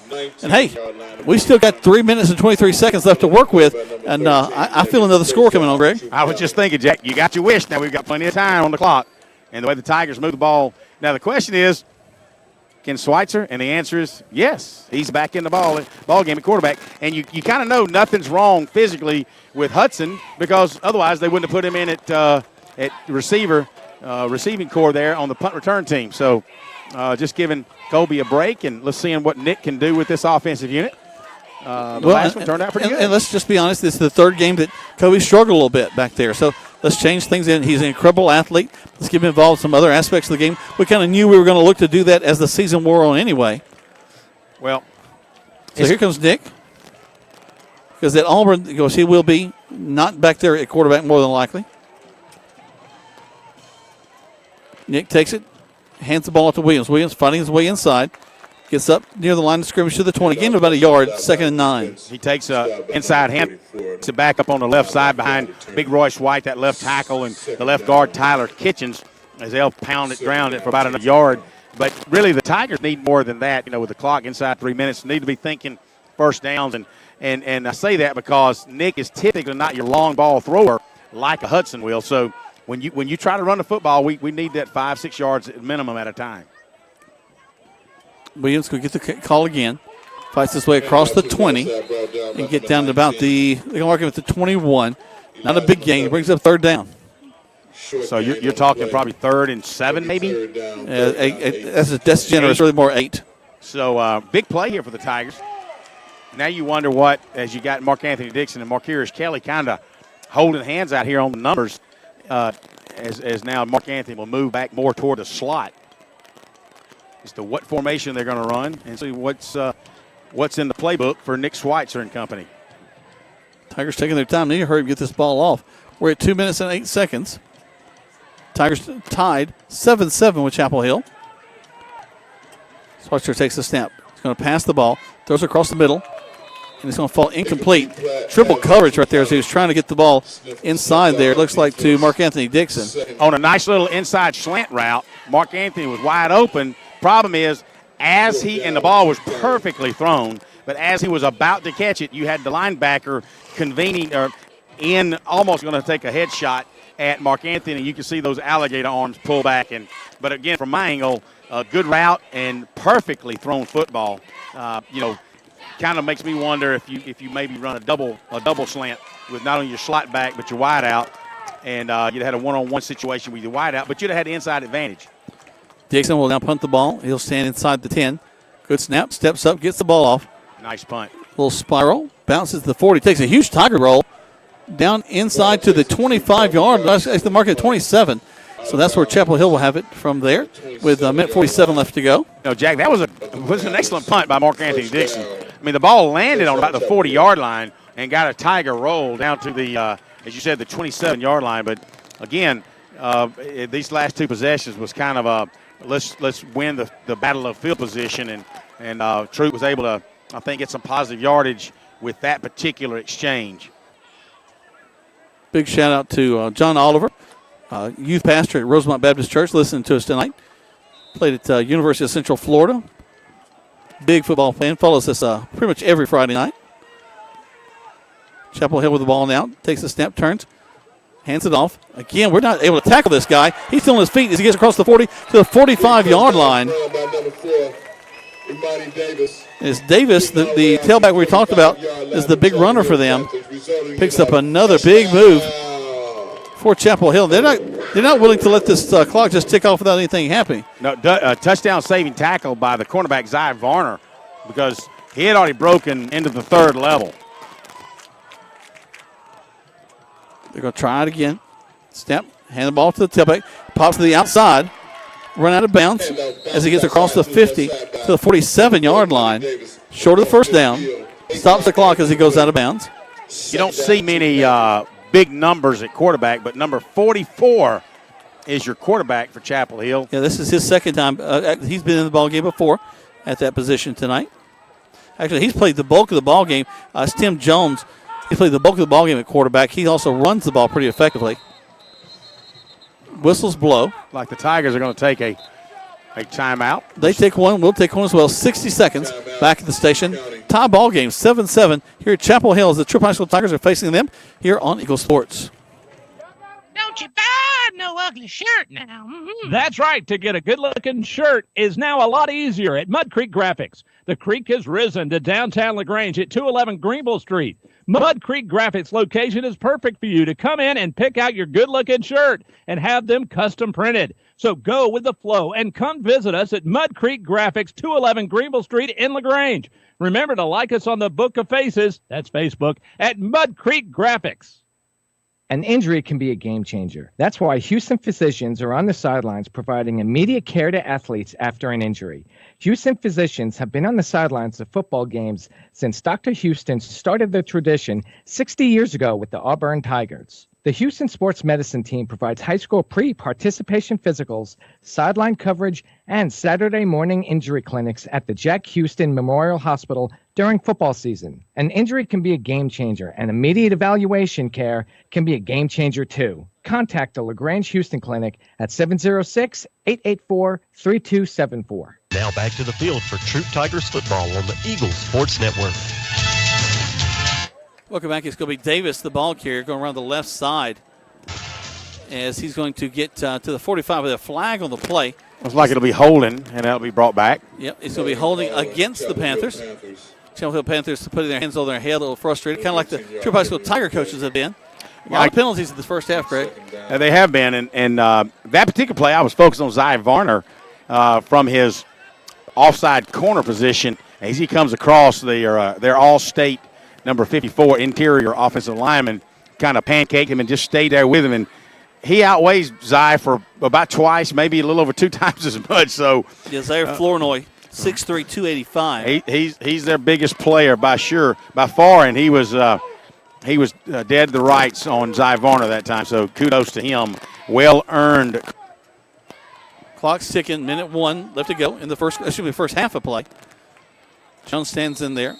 And that another flag. Well, the referee or the umpire. Delay a game.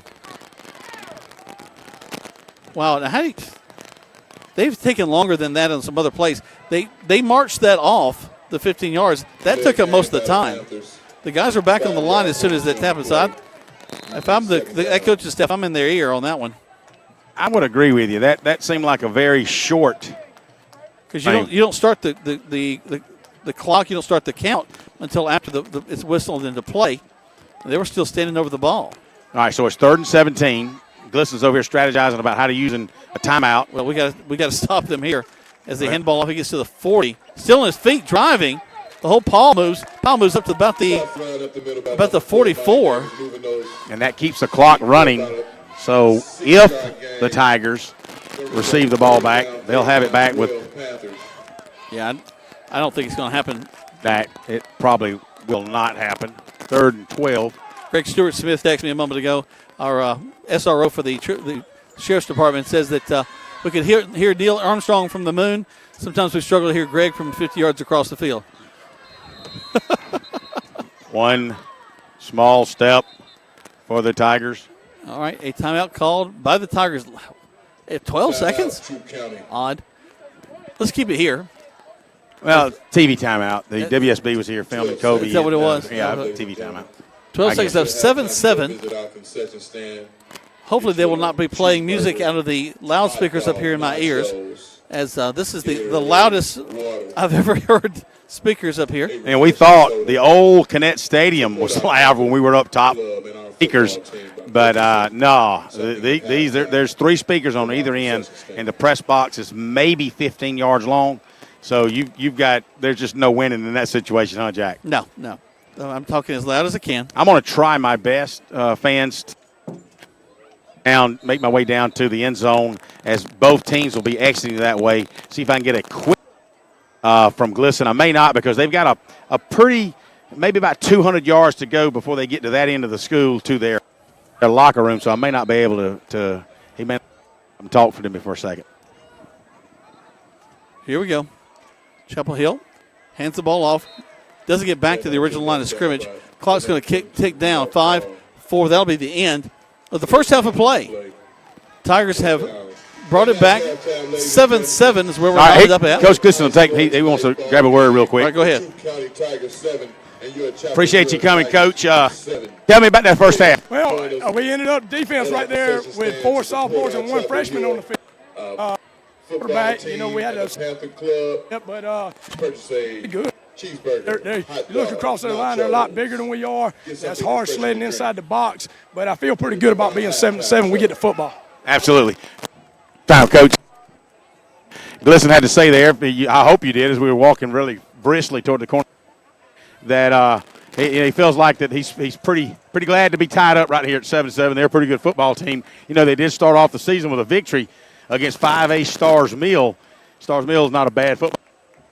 Kudos to Chapel Hill. Kudos to the Tigers for being all tied up here at halftime. So everybody's heading into the locker rooms, which are so far away from us. I mean, it's a really good, almost half mile. They've got to walk over to get ready for the second half. And Greg, we'll be thinking about what the keys to this second half are as we're going to take our first break at halftime as the band's getting ready to play. We're at halftime. The Tigers are tied up 7-7. We got Greg's thoughts on the first half. We got scores from around the area. And we got lots more as you're listening to Troup High School Tiger Football on Eagle Sports.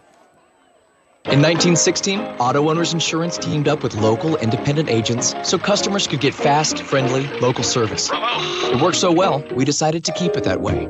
And 100 years later, we still do things the same way, by teaming up with local independent agents who deliver quality, personal service.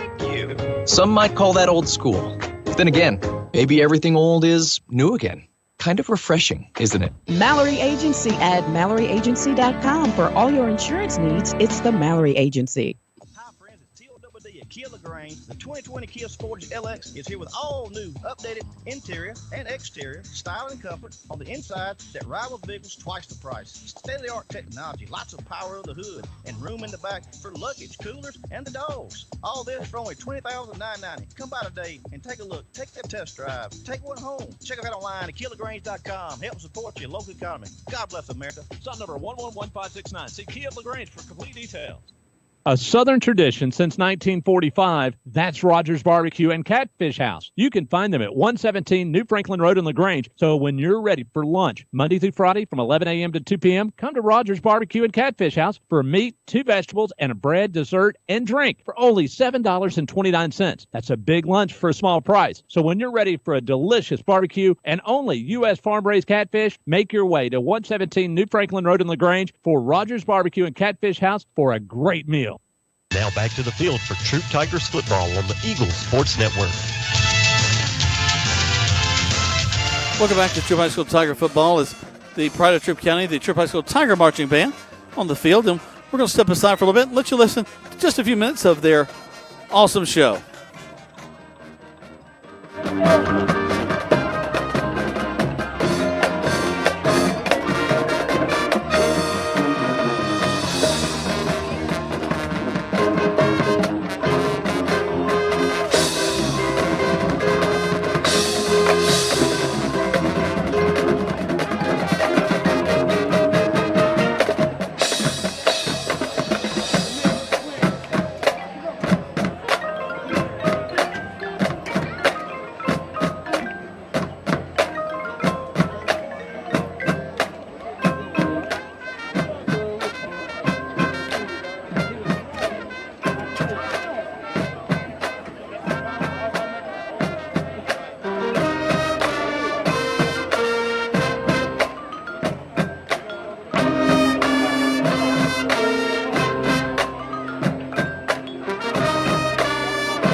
Awesome job of the Pride of Troup County, the Troup High School Tiger Marching Band. A little bit of Queen there for you as they continue their show. Doing a great job as they stretch with their flags from the 25 all the way to the other side of the field, up the 25. They'll bring it down. A beautiful job of the bells. Also the rock section. They're really outdoing themselves here at Chapel Hill. Let's go take another break. When we come back, we'll get Greg and get his thoughts on the first half of play.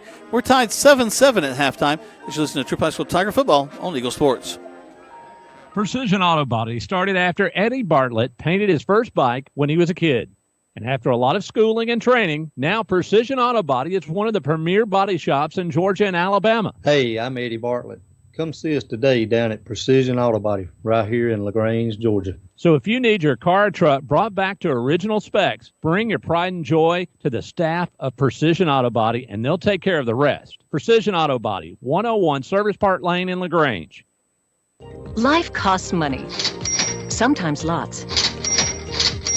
First Franklin Financial has loans for living. Our Hogansville and LaGrange branches offer personal loans from $300 to $15,000 with payment plans to fit any budget. Stop by and meet the friendly Franklin folk at the location near you. Visit oneffc.com to learn more.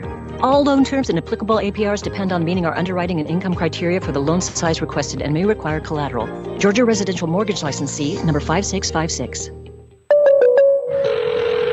State Farm, Kathy here. Hey, it's Mike. My team just pulled off the biggest upset ever. Nice, Mike. And some fans are getting crazy. They even flipped over a car. Whoa. Turns out it's my car, though. Oh. But I don't want to be upset right now. I want to know State Farm's going to take care of this, right? We got you covered, Mike. Yes! Woo! Go with the one that's here to help life go right. State Farm. Your State Farm agent is Matt Orr on the square in downtown LaGrange.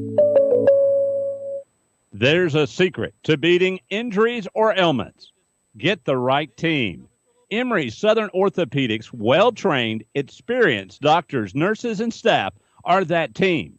These teammates listen and understand your specific condition and provide high-quality hometown care that will get you back into your game. For more information about Emory Southern Orthopedics team, visit www.southernorthopedics.com. Now back to the field for Troup Tigers football on the Eagles Sports Network. Welcome back to Troup High School Tiger football. Live here from Douglasville, Georgia, and Chapel Hill High School, as the Pride of Troup County Troup High School Tiger Marching Band has been on the field playing and entertaining all the home crowd fans. Again, a great job of traveling by the Troup High School fans on the far side, as they always do.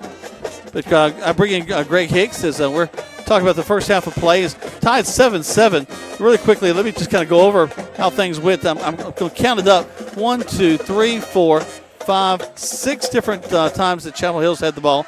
They've punted twice. They've had an interception, a fumble, and then a touchdown. The Tigers with 1, 2, 3, 4, 5, 6 possessions, and they only have one score in that as well.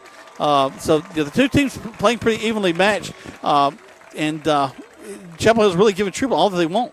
And really, the Tigers didn't really get anything positive going offensively until he inserted Nick Schweitzer in, a little over halfway through in the second quarter, and he administered a drive of 60, 65 yards and looked nice doing it. Executed well, had a couple of nice fakes where the Chapel Hill ball team thought Trey Williams had the football, and just, it was really well executed. The offensive linemen did what they were supposed to do, and then it ended up where Nick had about a 14-yard a little jet sweep, inside sweep, and faked the ball to Mark Anthony Dixon. And, of course, Chapel Hill bid on it. And you look like a college football play at that time where Schweitzer just lowered his head, 14 yards straight up the gut, would not be denied that touchdown. And that tied the game with that PAT. And, up until that time, the offense was looking for that identity and really only had one play. Even though I know if we go back and look at the stats, Trey Williams probably has close to 75, 80 yards in his first half without me even adding them up.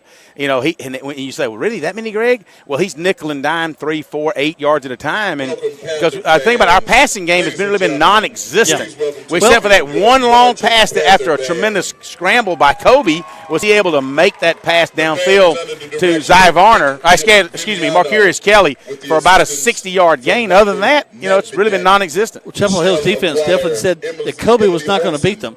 They haven't let him get kind of range around. That's usually where one of his strengths is. If he'll get outside the pocket, take up on the field, they've got guys trailing him from behind. He hasn't been able to do any of his usual cutbacks. Absolutely. Hey, before it gets too crazy, guys, if y'all are listening while you're taking your break, getting you something to eat there at halftime, and you're out piddling around by your pool, or as my son would be, he'll be out in his shop kind of hanging out, working on lawnmowers. Just finished up on Ellis Cadenhead's lawnmower. Yep, I said it. The barbecue fundraiser, sponsored by the Troup High Touchdown Club. We'll have tickets they're already printed out. We'll be selling barbecue tickets all for the Troup High football team. $10 a plate. What that'll get you is 2 barbecue sandwiches, some chips, a cookie, and a drink. You guys can pick up your plate.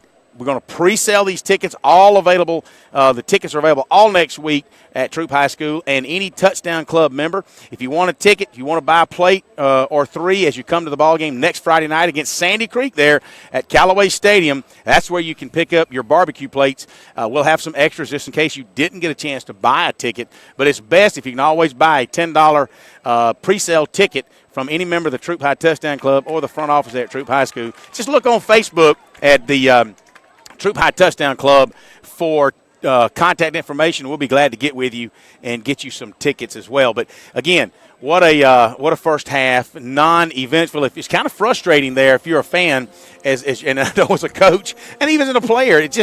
We were looking for something, Jack, and I think defensively we held on as we can. Even though Chapel Hill had some good success running the football too. But the Tigers offensively really need to find that identity. Well, think about it, 56-45 last week against the number 2 team in AA and the Callaway Cavaliers. 47-46. It's only 27-26 against Harris County. We've been putting up so many points. It's 7-7 here in the first quarter. Well, true. First half. I agree. And, not to take anything away from Chapel Hill, it just has that sluggish feel. It has that lot of heavy humidity feel. We just can't get rolling, and once we have a nice little play, here comes Cooley on the outside, and yes, it was on the replay. Matthew Graham was showing me his video, and it's like, oh, so he really did hit him harder than it looked in real motion. But so yeah, when we get have a decent 8 or 9 yard run by Trey Williams all of a sudden, but that particular run was by Kobe Hudson. Then here comes somebody with a holding or a block in the back or something to kind of negate that. And that's the kind of struggle we just have not put together other than when Nick came in, Nick Swatcher that is, at quarterback. Did we really have something that was consistent? We went 3 or 4 concessions there, 3 and out, and had to punt the football. Well, the first times in the ball game that I saw that we actually went 4 plays consecutively with a gain, where we actually were moving the ball down the field, where there was not a flag called. That's a huge thing in this ball game, right? Yeah, that's true. There's been. I'd love to know, and I typically don't keep up with stats. I'll chat with Coach Kendall and see if they've kept up with the penalties and all. But my guess is we've had a couple of 15 yards. So I wouldn't doubt, Jack, that we've had probably close to 75 yards in penalties easy this first half, and that's almost the entire length of a football field. It's kind of hard to go forward when you're going backwards in penalties. No doubt. As the band for Chapel Hill's on the field, doing a great job, the Panther band there. Let's go ahead and take another break. Let's listen to some of our fine sponsors. We come back. Lots more to talk about, so we get you some scores from around the area, including how the LaGrange High School Grangers are doing. But right now, you're listening to Troup High School Tiger Football on Eagle Sports. Hi, football fans. Jonathan Moosemat from Glenn Smith in Opelika. We love this time of year with all the excitement of football. We also love that Glenn Smith can play a part in supporting high school sports. We salute the team, coaches, band, the cheerleaders, and of course the families and fans. We are proud to be your Chevrolet Buick and GMC dealer with over 600 new and used vehicles every day. Online 24/7 at glennsmith.com. Glenn Smith Chevrolet Buick GMC. Get ready to smile. There's a storm coming. We may not know its path, but your independent auto owner's insurance agent knows. No matter what happens, we'll be there when you need us most. Strong through every storm. That's how it's been for our first 100 years, and how it will be for generations to come. Mallory Agency at MalloryAgency.com. For all your insurance needs, it's the Mallory Agency. If you need medical treatment at the highest level and want care that's personal, turn to WellStar. We offer the latest procedures at Georgia's first certified comprehensive cardiac center, along with an innovative approach to fighting cancer, where specialists collaborate to accelerate diagnosis and treatment. We're also home to a top-level stroke program that performs life.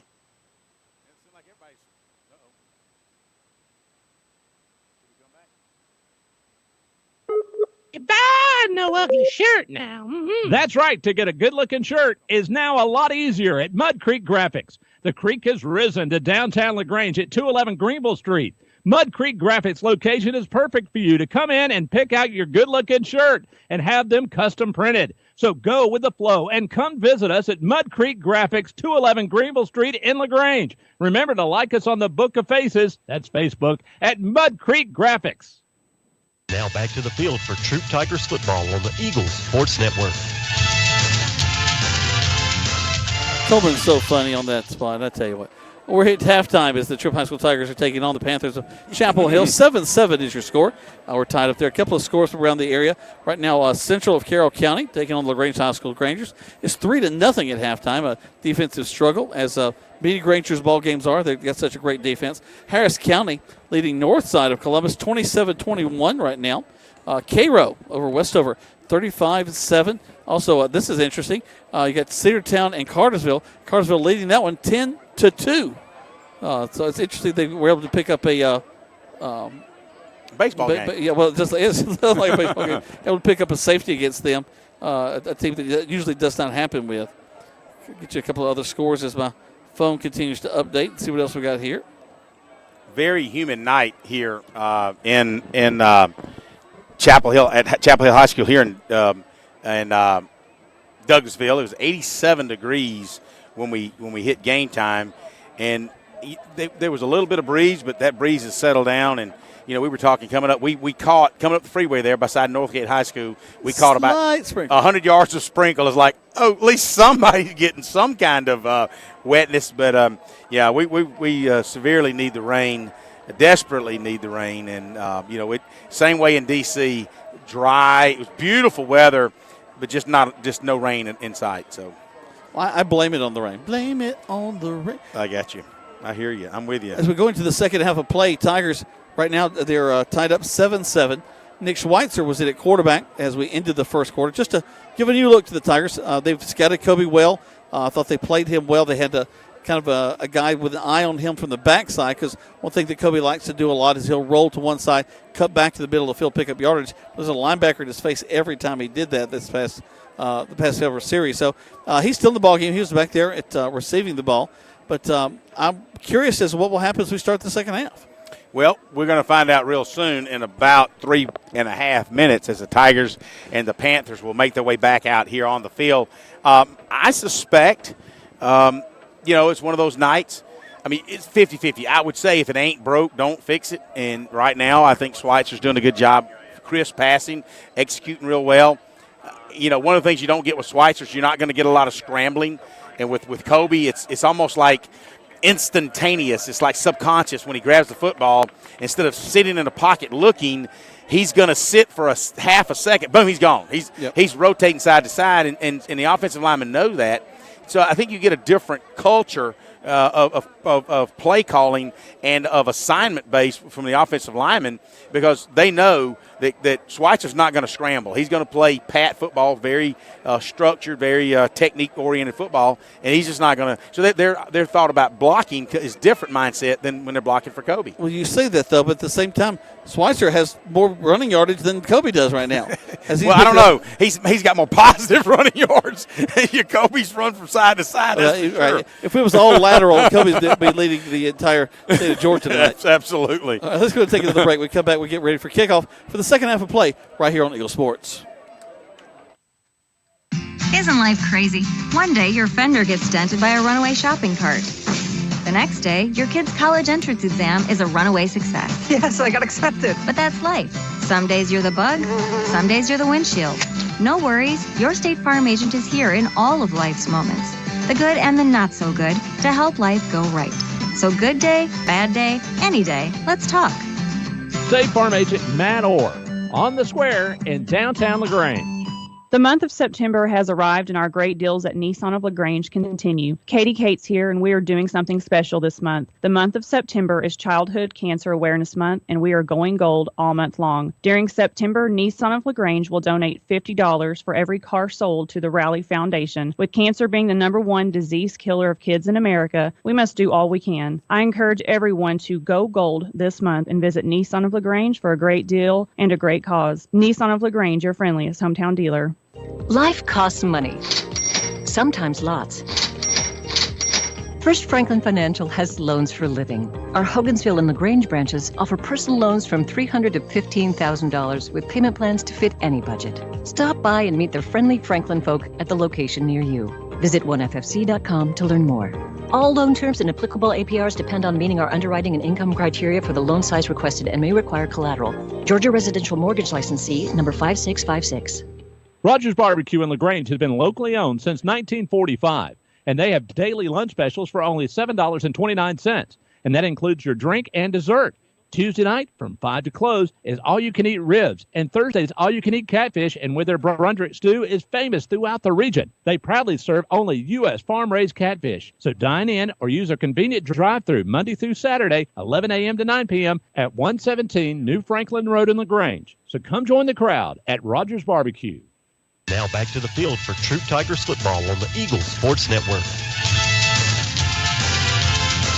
We're the waning moments of halftime here as the Troup High School Tigers are getting ready to take on the second half against Chapel Hill. Troup will get the ball as they won the toss, deferred to the second half. So that offense will get back to the field. We'll see in just a few moments whether Nick Schweitzer stays in at the quarterback position, or do we bring back Kobe Hudson, or do we roll Kobe as a receiver? Something that we talked about a lot in the early games, in kind of preseason, the first couple of ball games, that Kobe, who is kind of destined as he looks at college to be someone who's going to be just kind of an athlete, playing lots of different positions for the Auburn Tigers.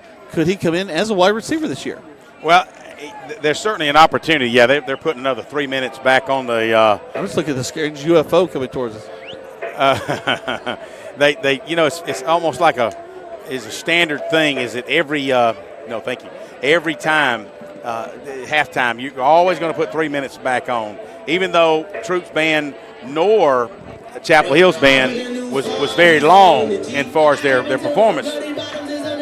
Well, both of them are still finishing out their shows, getting ready for competitions. I was talking to one of the band members for Troup High School, and he said one of the things they really like about Mr. Herta is he's got them signed up for a lot of competitions this year. Oh, good. Get a chance to get out there and show off their skills. Well, speaking of showing off their skills, Nick Schweitzer did that in the first half. He looked good, and the debate is, with the Tigers getting the ball back, they won the toss to start the game, and they deferred until the second half. So it'll be interesting. Do the Tigers come out with Nick Schweitzer and do a little, do you put Kobe as a wideout? When they've got plenty of nice wideouts, or you put in a slot back where you can give him a little bit of motion and maybe get the ball in his hands quicker than you could as a wideout? Or do you put it back as a lot of guys I would anticipate they'll start the third half like they started the football game with Hudson at quarterback?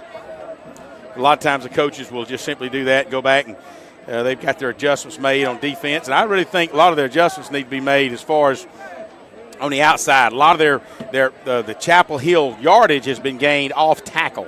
Either that or a hard cutback. So they need to. They'll probably do some shifting on some interior defensive line. As far as offensive goes, it's just guys execute. Well, I'll go back to the defensive side as they're running the ball. They get to our line of scrimmage, and our guys aren't penetrating to be able to get him in the backfield. He's popping, he's going up, stomping, back it up, and then running to the outside. We're just not getting a good contain, not getting the linebackers coming across at a good angle to catch him on that outside. That's a great point. It's kind of like there's not a lot of holes there to start with the exception of that was a wonderful trap play where we were just caught on a free safety blitz. We called it flat-footed, and we were exactly the wrong position for that play. Not something that you draw up for sure. Absolutely. Well, we did find out that it is not homecoming, Jack. No, it's definitely not homecoming. If they do their homecoming. Actually, mighty funny. They have named me and Greg as the kings of homecoming. Thank you. We appreciate that. The Co-Kings, is that what it is? Co-Kings. All right, so ball is being placed on the far hash mark, not in the center of the field. Mark Anthony way back there. Although, as we've been watching a lot of games, not a lot of teams have gotten it back deep. Tigers really looking for the ball to rest around the 25. Glenn Smith Chevrolet brings us this kickoff. They're going to make you smile at Glenn Smith Buick GMC in Opelika, Alabama. And the moose is loose. The moose is loose. The horn is sounded. The clock is set on 12 minutes. And the official has blown his whistle. There's the kick. It's going to take deep all the way back to the 3, up to 10, 20. Gets a wall there as he gets across the 20-yard line. So we'll get the ball at the 21. That's the Tigers will have it first and 10. So Mark Anthony Dixon, like you said, takes a ball about chest high on the 3-yard line and just straight up between the hash marks and the numbers on the Troup side of the field and able to cross the 20, but the 21-yard line. So decent yardage, maybe about a 14 to 15-yard return. I'm not upset with someone running straight up the field and get behind your wall. I mean, let's get it up there, get it done. Let's get the offense on the field. Let's see what happens. Running north and south. It'll be Hudson back in the ball game at quarterback. He'll call for it. Turn, fake the handoff, throws a quick out, and we're tackled after a game to about 4. A nice little step pass out there to Zy Varner. Zy Varner's on the wide out on the Tiger sideline. So he steps up about 4 yards, stops, turns, catches it immediately. So nice 4-yard gain. Got the ball out of the hands of Hudson very quick. A lot of the problem tonight is Hudson has had to sit back there 4, 5, 6 seconds with nobody to throw. So immediately after the fake, he throws it to Varner. Nice ball control, first play. Hudson runs the ball to this near side, following his blockers, and we just couldn't stop one guy. We're getting a yard out of that. Swing up third down. Trey Williams, he nice little lead block by Trey Williams, but Hudson decided to cut it inside where all the pursuit was. We picked up maybe 2 yards. It'll be 3rd and 4. Braden Swinson, we talked about him in the pregame. He makes the tackle. He did an excellent job fighting off that open field block. You kind of wish what would have happened had Kobe followed Trey Williams and got off on his outside hip. I believe he would have picked up more than a couple of yards, maybe a first down. But at any rate, 3rd down and 4 for the Tigers from their own 28-yard line. Kobe around this near side.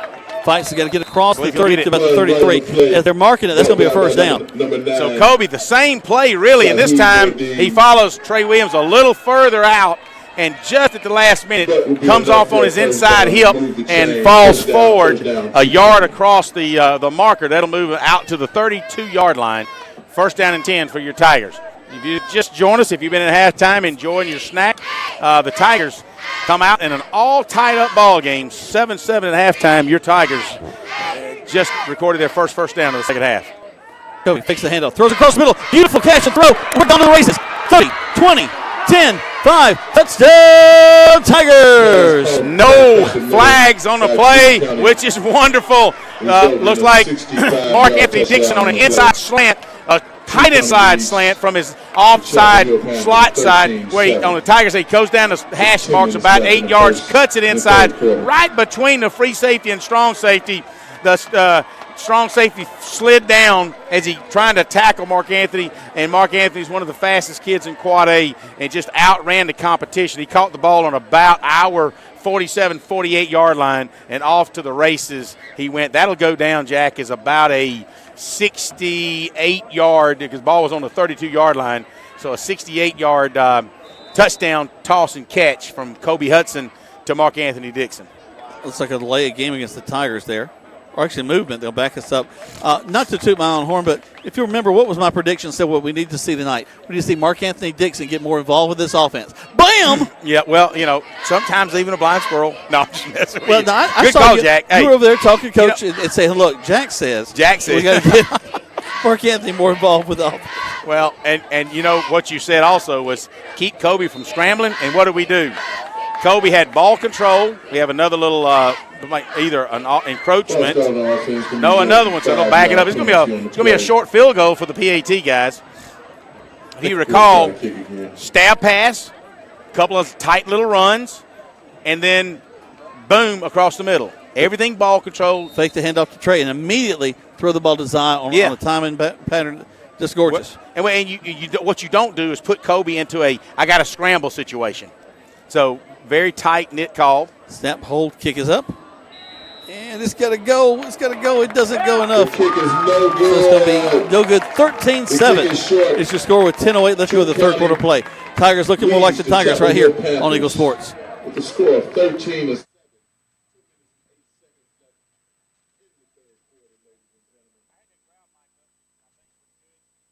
Hi, friends. It's TOWD at Kia LaGrange. The 2020 Kia Sportage LX is here with all new updated interior and exterior style and comfort on the inside that rivals vehicles twice the price. State-of-the-art technology, lots of power on the hood, and room in the back for luggage, coolers, and the dogs. All this for only $20,990. Come by today and take a look. Take a test drive. Take one home. Check us out online at KiaLaGrange.com. Help support your local economy. God bless America. Stop number 111569. See Kia LaGrange for complete details.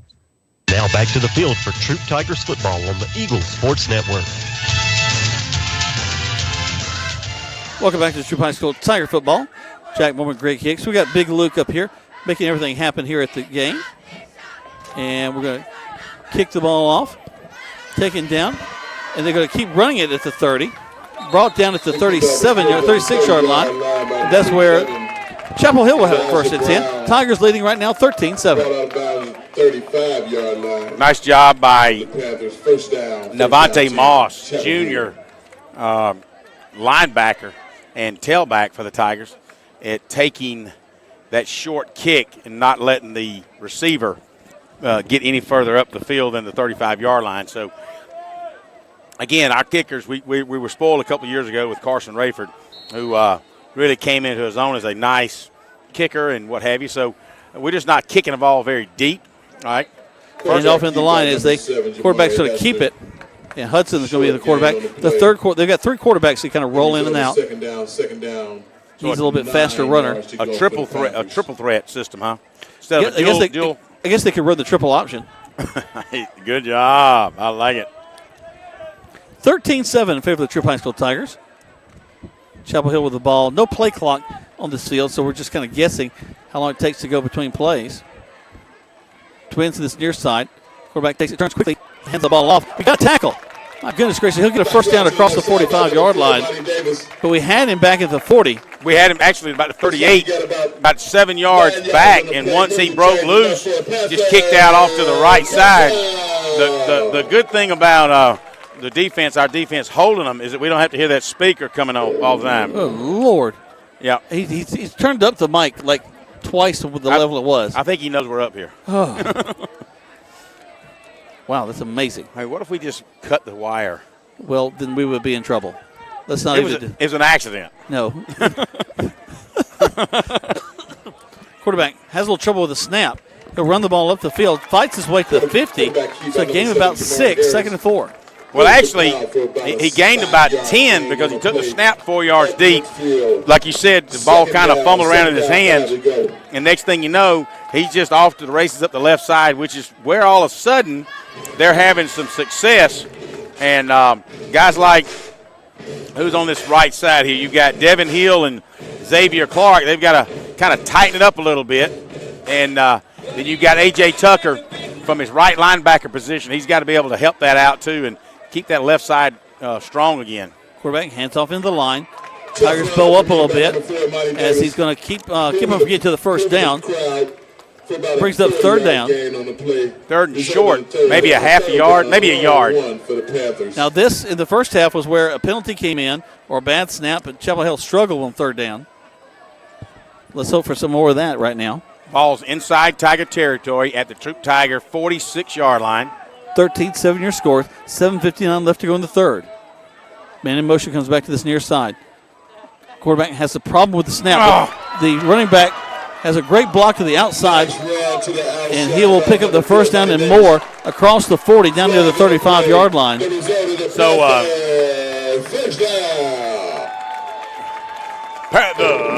first down. Anyway, that was Kobe Hudson on a tackle. I don't know what they're calling the flag. He had him by the jersey, not by the collar or anything like that. The jersey was just stretched. No different. I just grabbed you by the arm. I think they need to wave that off. I think so, and he rolled him down. But it was not a horse collar. I don't think you're hearing any argument out of the Chapel Hill coaches.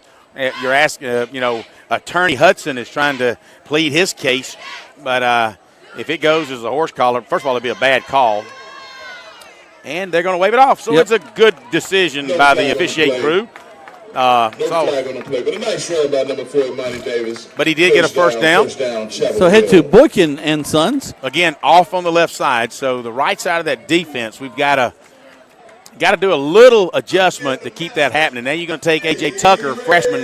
He's going to slide over to your left side. They're going to bring Devin Hill, preseason All-State linebacker. They're going to bring him to the right side and see if we can shore up that left side of that offensive line where they've been gaining most of their yards. Twins right quarterback quickly gets the handoff to that tailback.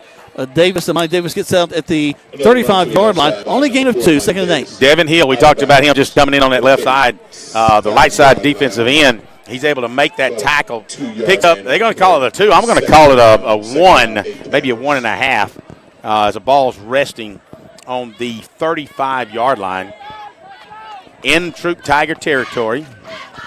Right now they're kind of milling around, taking their time. And it's 13-7, Troup Tigers. We had a couple of illegal motion calls by the Tigers on that PAT, backed it up out of our kickers' zone, and it fell short. So we hope that 1 point doesn't come into play later in the game. Trips to this near side. Hand off to the tailback. Gets across the 30. Still fighting. And he's going to be short of the first down. He gets down to the 29-yard line. To pick up about It'll be 3rd down and 4 for Chapel Hill. Big play from the Tigers defensively now. And they're going to have the ball resting on the 30-yard line. They've got to get down to the 26-yard line.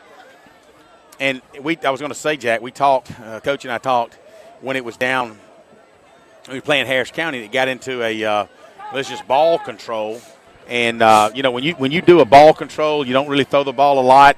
It tends to keep it, especially if you're achieving first downs, it takes a lot of time off the clock, which it's doing. And it keeps the games close. Hester hands the ball off as number 4 for Chapel Hill will go off the right side. That's Monty Davis once again. He'll pick the first down up. Kobe Hudson came. He's actually playing in the secondary. He had nice read as he came hard in there and actually made the hit he was about 2 yards short of the first down. But what happens is that he bounced off Kobe and was able to pick up a first down by 2 yards. It would have been nice if Kobe could have made that tackle and brought up a 4th down and 2. But as it turns out, ball's inside the 25 at the 24-yard line of the Tigers as the Panthers are on a nice drive. The drive did start on a short kickoff on the Chapel Hill 35-yard line. Turned a lot of time off. Quick handoff. They're going had a hand on him in the backfield. Now we can bring him down. Going to be brought down for a loss of about 2. Actually, they're going to give him all the way back to the line of scrimmage, maybe about a half-yard loss.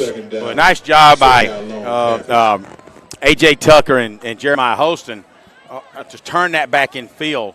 I see that A.J. was in the backfield, turned him around, and good pursuit by the Tigers. But, again, as long as you keep that ball on the ground and you're picking up yards, they've already, after the Tiger touchdown, they've moved off about 6 minutes because it didn't take the Tigers long to break out 5 plays, and a touchdown for the Tigers.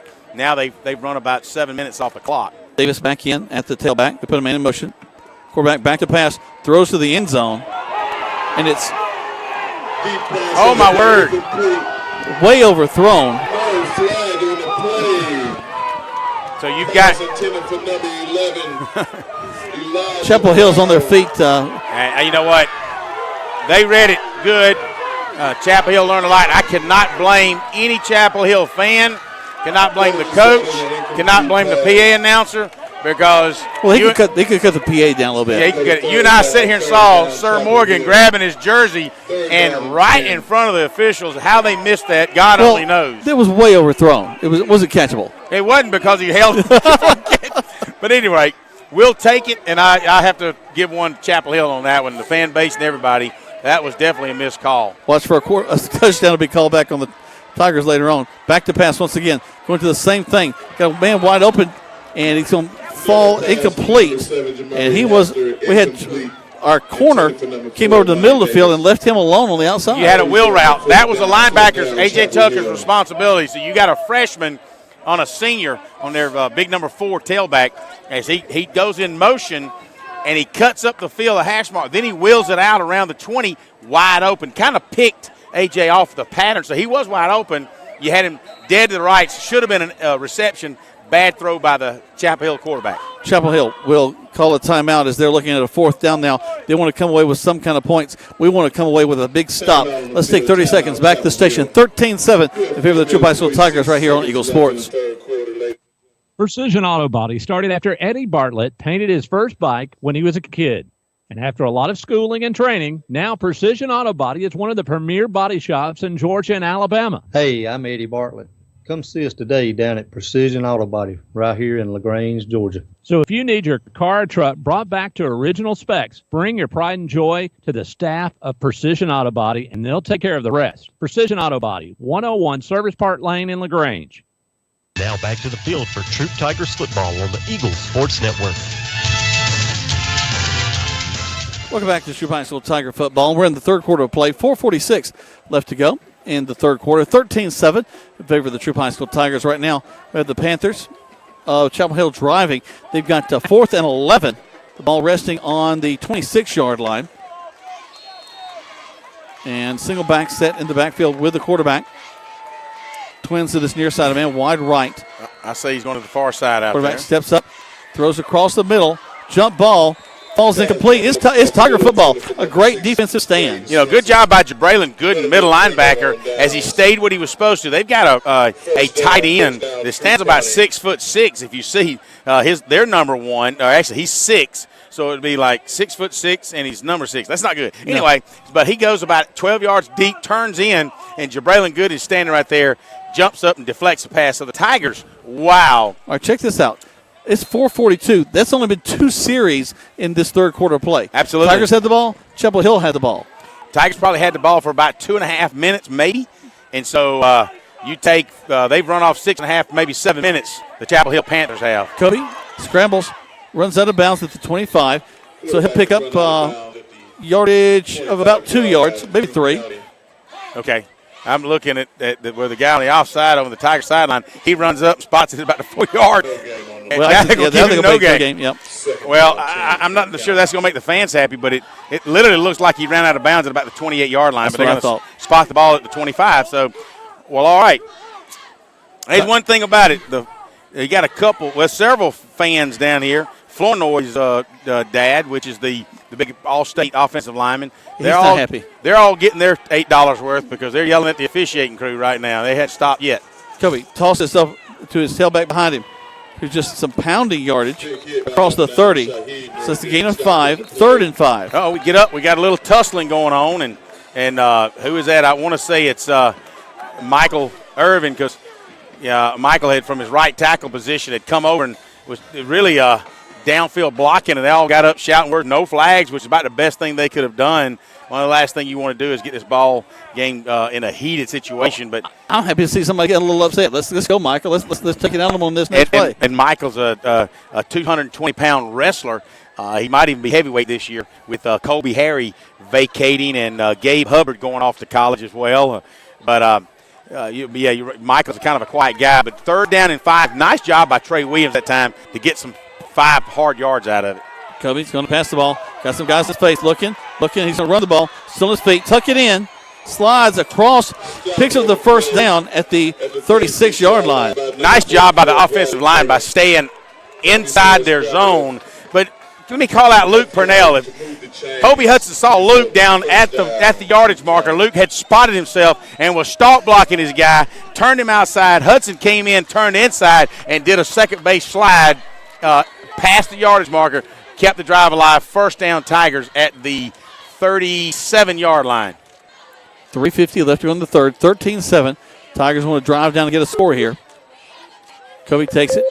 Hands the ball off the left side. It'll be Williams picking up 3, 4. 2nd down and 6. Wow, what a nice job off that left side behind Royce White and Tyler Kitchens. And they just moved. An injury can be a game changer. That's why Houston physicians are on the sidelines providing immediate care to athletes after an injury. Houston physicians have been on the sidelines of football games since Dr. Houston started the tradition 60 years ago with the Auburn Tigers. The Houston Sports Medicine Team provides high school pre-participation physicals, sideline coverage, and Saturday morning injury clinics at the Jack Houston Memorial Hospital during football season. An injury can be a game changer, and immediate evaluation care can be a game changer too. Contact a LaGrange Houston clinic at 706-884-3274. Now back to the field for True Tigers football on the Eagles Sports Network. Welcome back. It's Pat Covey's going to throw a long pass. Good coverage by the folks from Chapel Hill. It'll be a third down for the Tigers. We almost had a pretty good reception there, but it does fall incomplete. You had Mark Anthony Dixon. And, it's good. It's 2nd and 5. You typically do that on second short, second and, say, 5 within. And if you're going to go for the old timers call it the bomb, and they tried that and failed just short. So we're going to air the ball out on the far side, and it's going to be incomplete.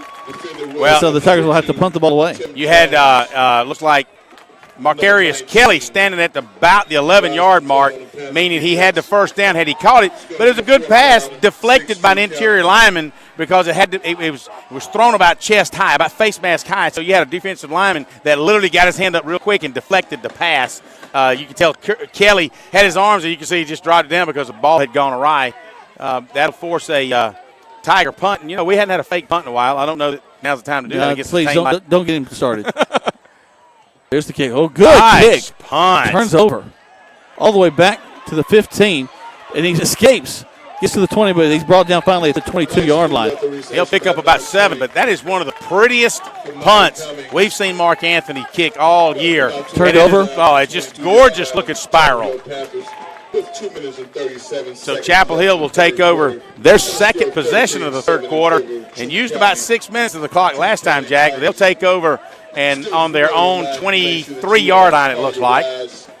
13-7 if you're joined us in and out of the broadcast. We appreciate you coming in. Stay with us for a while if you can't make up your mind. Just stay with us because this is turning out to be a tighter ball game than a lot of Tiger fans anticipated. I don't think the Panther fans thought any different. They expected to take it to They wanted to this show year. up. Yep. Absolutely, and they have. Chapel Hill turns, hands the ball off. We got to hit him, and we do as he gets to the 24-yard line. Second down. Sometimes the toughest running back to defense is the guy that kind of sneaks up into the line and cuts on you because you're anticipating a head, shoulder-to-shoulder, I say head-on collision, shoulder-to-shoulder collision, chest, face mask to chest collision, and he turns on you. Well, think also the timing of that. You're usually stunning into a hole. You're not usually trying to head up the guy in front of you, and there he is automatically. Boom. And you got to try to put a hand on him and a shoulder on him and bring him down. Yeah, and so he makes a cut, goes by, and picks up 2 or 3 yards, and probably should have been stopped for no gain. Quarterback rolls to this near side, throws across his body. Nice job. Almost picked off. Nice job by and Xavier Clark was coming across from his left defensive end position. He was on a stunt. Well, he saw the quarterback rolling. He drops back, and they had a slant route from the slot guy, and the quarterback didn't see him, and it went right into Xavier's hands, and it popped out, and he came down so disappointed because he would have intercepted that ball somewhere around about the 28-yard line. It'd be great to get the ball back inside the 30, that's for sure. As it turns out, 3rd down and 9 for the Panthers of Chapel Hill. 13-7. Muggy night out here tonight. The breeze we had is gone. It's just kind of sitting here on top of us. Only breeze I've got is my little piece of paper. He finally has a fan. Quarterback backing up to pass, looking. He's been flushed out. He's going to run the ball. And it hit hard at the 30. So that'll be short of the first down. Bring up 4th down right at the 30-yard line. He's got to get to the 34 for a first down. He gets up. Nice run, but he gets up grabbing his his right side. And you see him still holding on to it. So he got a little pinched nerve down there. Got hit in the side hard right above the hip. They do come off, and they'll punt it. I think this is, second punt, maybe the 3rd punt of the game.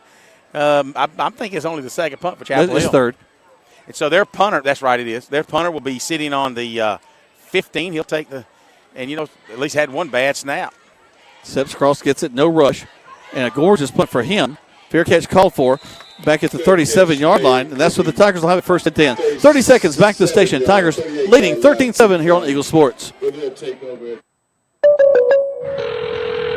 Farm Kathy Kathy here. Hey, it's Mike. My team just pulled off the biggest upset ever. Nice, Mike. And some fans are getting crazy. They even flipped over a car. Whoa. Turns out it's my car, though. Oh. But I don't want to be upset right now. I want to know State Farm's going to take care of this, right? We got you covered, Mike. Yes! Woo! Go with the one that's here to help life go right. State Farm. Your State Farm agent is Matt Orr on the square in downtown LaGrange. Now back to the field for Troup Tigers football on the Eagles Sports Network. Welcome back as Kobe has the empty backfield, and he's going to run the ball up to the 40-yard line, 2nd and 8. Straight run by Kobe. No decision whatsoever. Call play. He looks to the right side behind Braxton Truitt, Michael Irvin, and center Will Cooley. He dances a little bit, but does manage to pick up 2 yards. It'll move the ball up to the 40-yard line. If you're wondering, Kobe Hudson was there, the punt returner. He was the one that called for the fair catch at the 38-yard line. We're inside a minute here to go into third quarter of play. Your Troup Tigers 13, Chapel Hill Panthers 7. Kobe has settled down, looking good in this second half of play. We're in the final seconds of the third quarter. Hudson takes it, turns, actually fakes the handoff to Williams, throws across his body. Oh, man, could have been one of the best catches of the week. Mark Anthony Dixon on that same slant. We talked earlier when I mentioned that we should have both the slot guy and the wide out doing the slant. Well, that's what they've done. Both of them down about 8 yards and both of them slanting in. He did choose the inside guy to Mark Anthony. Put him in really deep in front of the free safety, but behind the linebacker. Should have been caught, hit him in the hands. I don't know if he was thinking he's going to get hit, but should have been caught, would have been a first down in Chapel Hill territory. Hendricks in a little bit in front of him, but Kobe's thrown a much better pass so far in the second half. He fakes the handoff, got him in his face, makes him miss. Looking. He still throws the ball across. Yes. Caught at the 40 with a beautiful job of them coming back, looking for a flag. I don't see one. Good job for Mark Anthony Dixon. He just kept moving. And you're right. With 7 seconds left in the third quarter, that was a big 3rd and 8 play. 3rd and 8 yards to go. Kobe Hudson was scrambling forever, and he just like he was in slow motion. The Chapel Hill fans are just really getting a different respect for Hudson and his ability, and he just kind of darted out front, found Mark Anthony Dixon down here on the Chapel Hill 35-yard line for a nice converted 3rd down and 8. Wow. That's the end of the third quarter. Takes 60 seconds. Back to the station. 13-7 is your score in favor of the Troup High School Tigers. Listen to Troup High School Tiger football on Eagle Sports. Life costs money, sometimes lots. First Franklin Financial has loans for living. Our Hogansville and LaGrange branches offer personal loans from $300 to $15,000 with payment plans to fit any budget. Stop by and meet the friendly Franklin folk at the location near you. Visit oneffc.com to learn more. All loan terms and applicable APRs depend on meeting our underwriting and income criteria for the loan size requested and may require collateral. Georgia Residential Mortgage Licensee number 5656. Precision Auto Body started after Eddie Bartlett painted his first bike when he was a kid. And after a lot of schooling and training, now Precision Auto Body is one of the premier body shops in Georgia and Alabama. Hey, I'm Eddie Bartlett. Come see us today down at Precision Auto Body right here in LaGrange, Georgia. So if you need your car or truck brought back to original specs, bring your pride and joy to the staff of Precision Auto Body, and they'll take care of the rest. Precision Auto Body, 101 Service Park Lane in LaGrange. Now back to the field for Troup Tigers football on the Eagles Sports Network. Tigers driving now. They got a new set of first downs. Trey Williams going to get the call, driving across the road. Actually picks up pretty decent yardage, about 4 yards up the field. 2nd and 6. Good job by Luke, our cameraman. What a good job he's doing tonight. Shout out as you guys are spending your hard-earned money to watch this on video, and he's done a fabulous job. I know a few of you guys have talked about it, and he's learning each week and doing a fabulous job. But you're right, Jack. It looks like it was going to be a 4-yard gain, and they backed it up just at 1.5. I think they shoved that ball back. So you're looking at 2nd down and 9 for the Tigers. It sure did look like he got more out of that. Fourth quarter just underway. Troup Tigers 13, Chapel Hill Panthers 7. Troup's looking to put some more points on the board as they've got the ball at Chapel Hill 34-yard line. Man in motion from the far side. He'll get the call. It's Dixon trying to get to the corner. He does. Up the field, goes out of bounds, or after he crosses the 30. They're going to actually put him out right at the 30-yard line. He'll pick up 5 yards, actually 4.5, to leave you with 3rd down and 5. Tiger fans, as the ball is at the Chapel Hill 30-yard line. He goes out of bounds. That'll stop the clock with 11:07 remaining in the fourth quarter. Troup Tigers 13, Chapel Hill Panthers 7. Tigers really would like a score this time, Jack. No doubt, as the band is over there getting fired up. Again, great Tiger crowd traveling with us tonight. Kobe has one man to his right, turns quickly, hands the ball off to Williams. Williams following his blocking, gets the first down and more. Oh, yes. He's down inside, makes a great move down to 10. 5, goes to the corner, touchdown Tigers! A beautiful run by Trey Williams, senior tailback, behind Braxton Truitt, and Michael Irvin took the snap. Kobe Hudson took the snap, handed it off, and Trey Williams took it right behind Braxton Truitt, followed big Michael Irvin to the right side, made a couple of moves. 30 yards later, Trey Williams goes into the end zone in the right side, putting your Tigers up 19-7 with 10 minutes and 57 seconds left in the fourth quarter. The Tigers look like they're going to go for 2 and try to get that missed PAT on that last touchdown back, Jack. Kobe takes it, turns, hands the ball, actually keeps it, goes to the outside. He'll walk into the end zone, picks up the 2-point conversion. Excellent call by the Troup High coaching staff. Everybody, all the Chapel Hill Panthers thought that Trey Williams was going to take it right up the left side, up to the left guard. Kobe pulls it and darts to the outside, steps into the front corner of the end zone, and gets those 2 points back. Your score, 21-7. Your Troup Tigers in the lead here from Douglasville, Georgia. We're in the fourth quarter of play. Let's take 30 seconds back to the station. Listen to Troup High School Tiger football on Eagle Sports. The month of September has arrived and our great deals at Nissan of LaGrange continue. Katie Cates here and we are doing something special this month. The month of September is Childhood Cancer Awareness Month and we are going gold all month long. During September, Nissan of LaGrange will donate $50 for every car sold to the Rally Foundation. With cancer being the #1 disease killer of kids in America, we must do all we can. I encourage everyone to go gold this month and visit Nissan of LaGrange for a great deal and a great cause. Nissan of LaGrange, your friendliest hometown dealer. Now back to the field. Tigers football on the Eagle Sports Network. And our thanks to our friends at Glenn Smith Chevrolet Buick GMC in Opelika. Look here, look here. To smile. The Yes! ball's in the air. It's bouncing around. And now Chapel Hill picks it up. They're running the ball back this side. And the Tigers are going to have a hard time getting him. Down the sideline he goes. They're going to score. 5, touchdown Chapel Hill. Looking for a flag. We don't see one. The ball bounced at the 40.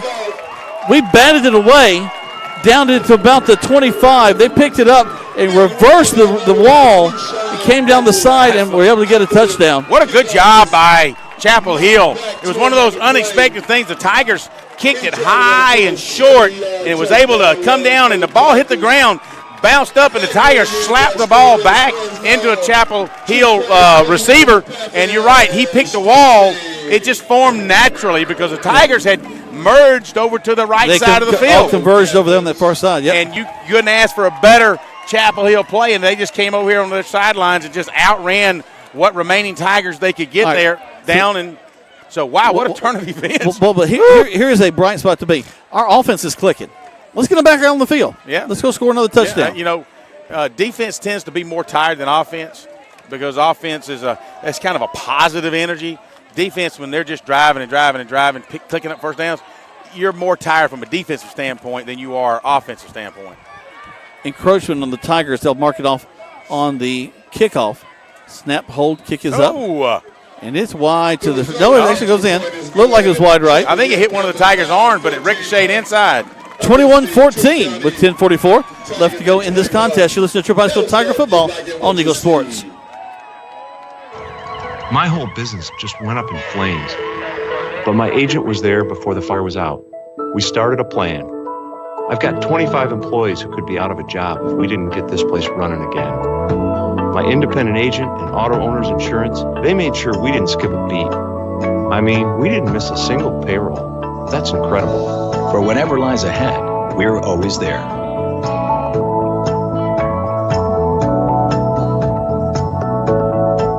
Now back to the field for Troup Tigers football on the Eagle Sports Network. There are 3 different areas of play in a football game. There's offense, defense, and special teams. Special teams still says a struggle for the Tigers. Last week, a touchdown return on them. To this week, another touchdown return on them. Let's see if we can get one now.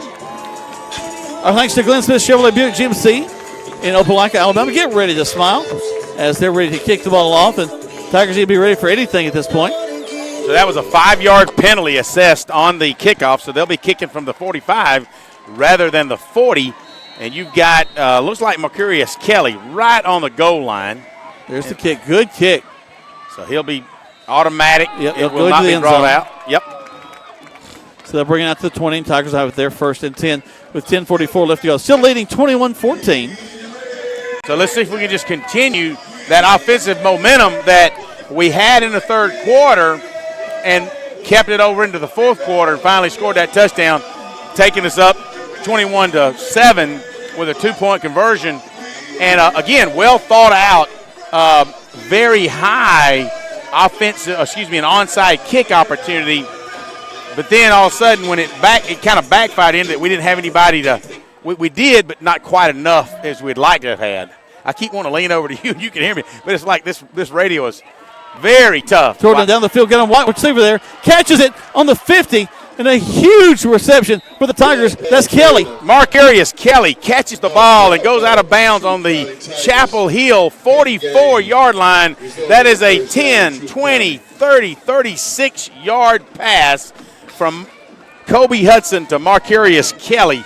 He gets behind the cornerback, catches it. The free safety has to come over and help him out, knocks him out of bounds. So kind of puts a little quiet down on the crowd. Oh, the crowd got real quiet after that play. That's right. But you know what? The Tigers need to keep that momentum up, and let's get that score back and get back up by 14. Well, and nobody interfered with anything there. Yeah, that was just like that kickoff return. It was a well-executed play. Kobe rolls to his right. Deep. And cuts upfield. Thought they were going to run a screen pass there as he just immediately ran back. It was excellent coverage. That particular play was very reminiscent of what went on in the first quarter and the second quarter. He's going to lose 5 yards on that, all the way back from the 44 back to the 49-yard line. That'll be a 5-yard loss. It'll be second down and 15 for the Tigers, still in Panther territory at the 49-yard line. Such a key in that third quarter is getting the ball out of Kobe's hands quickly. We fake a handoff and then stand up and quickly with a stab pass, slant across the middle. Those were the most effective. And also, they're having to honor the run a little bit more as Trace carried the ball very well. So let's see if they can kind of do what they did when they first opened up the second half, Jack. Williams, the fake to him. Kobe, man in his face, reverses field. Looking. Throws it down the field. Complete. Purnell catches it. It is hit immediately at the line of scrimmage. It'll pick up 5 yards. The line of scrimmage was at the 49-yard line. That's right. So it was a nice little scramble and a nice job by the offensive lineman. They've been very disciplined tonight, Jack, not going downfield. That'll pick up 5 yards. So it'll be third down and 10 for the Tigers. Again, could have been a lot worse, but, hey, we'll take those 5 yards. It took forever, seemed to get it. But Luke Purnell did a nice job of just kind of sitting back waiting on Kobe to find him. 9 minutes and 45 seconds left in the fourth quarter. 21-14, your Tigers leading with a third down and 10. Ball resting on the 44-yard line. Kobe has Williams to his right, and whistles blow. Timeout called. They take a timeout. We take one as well. 60 seconds, 2 spots. Back to the station. 21-14 in favor of the Troup High School Tigers right here on Eagle Sports. At Wellstar West Georgia Medical Center, we believe teamwork makes all the difference in your health. We believe that skilled people can achieve higher standards and exceptional results. We believe in a game plan that's focused on patient safety and quality care. At Wellstar West Georgia Medical Center in LaGrange, we believe in life well lived. To learn more about award-winning healthcare, visit wellstar.org/WDMC. Hello, this is Jonathan Moose Matt from Glenn Smith and Opelika. We are proud that we have expanded our lot to an additional 100,000 square feet. We have increased our inventory by over 200 more vehicles. We have the largest inventory ever with over 600 vehicles for you to choose from. Chevrolet, Buicks, and GMCs, plus pre-owned vehicles. In our 27th year of serving East Alabama and West Georgia. For the best prices around, come to Glenn Smith Chevrolet, Buick, GMC in Opelika. Get ready to smile. Now back to the field for Troup Tigers football on the Eagles Sports Network.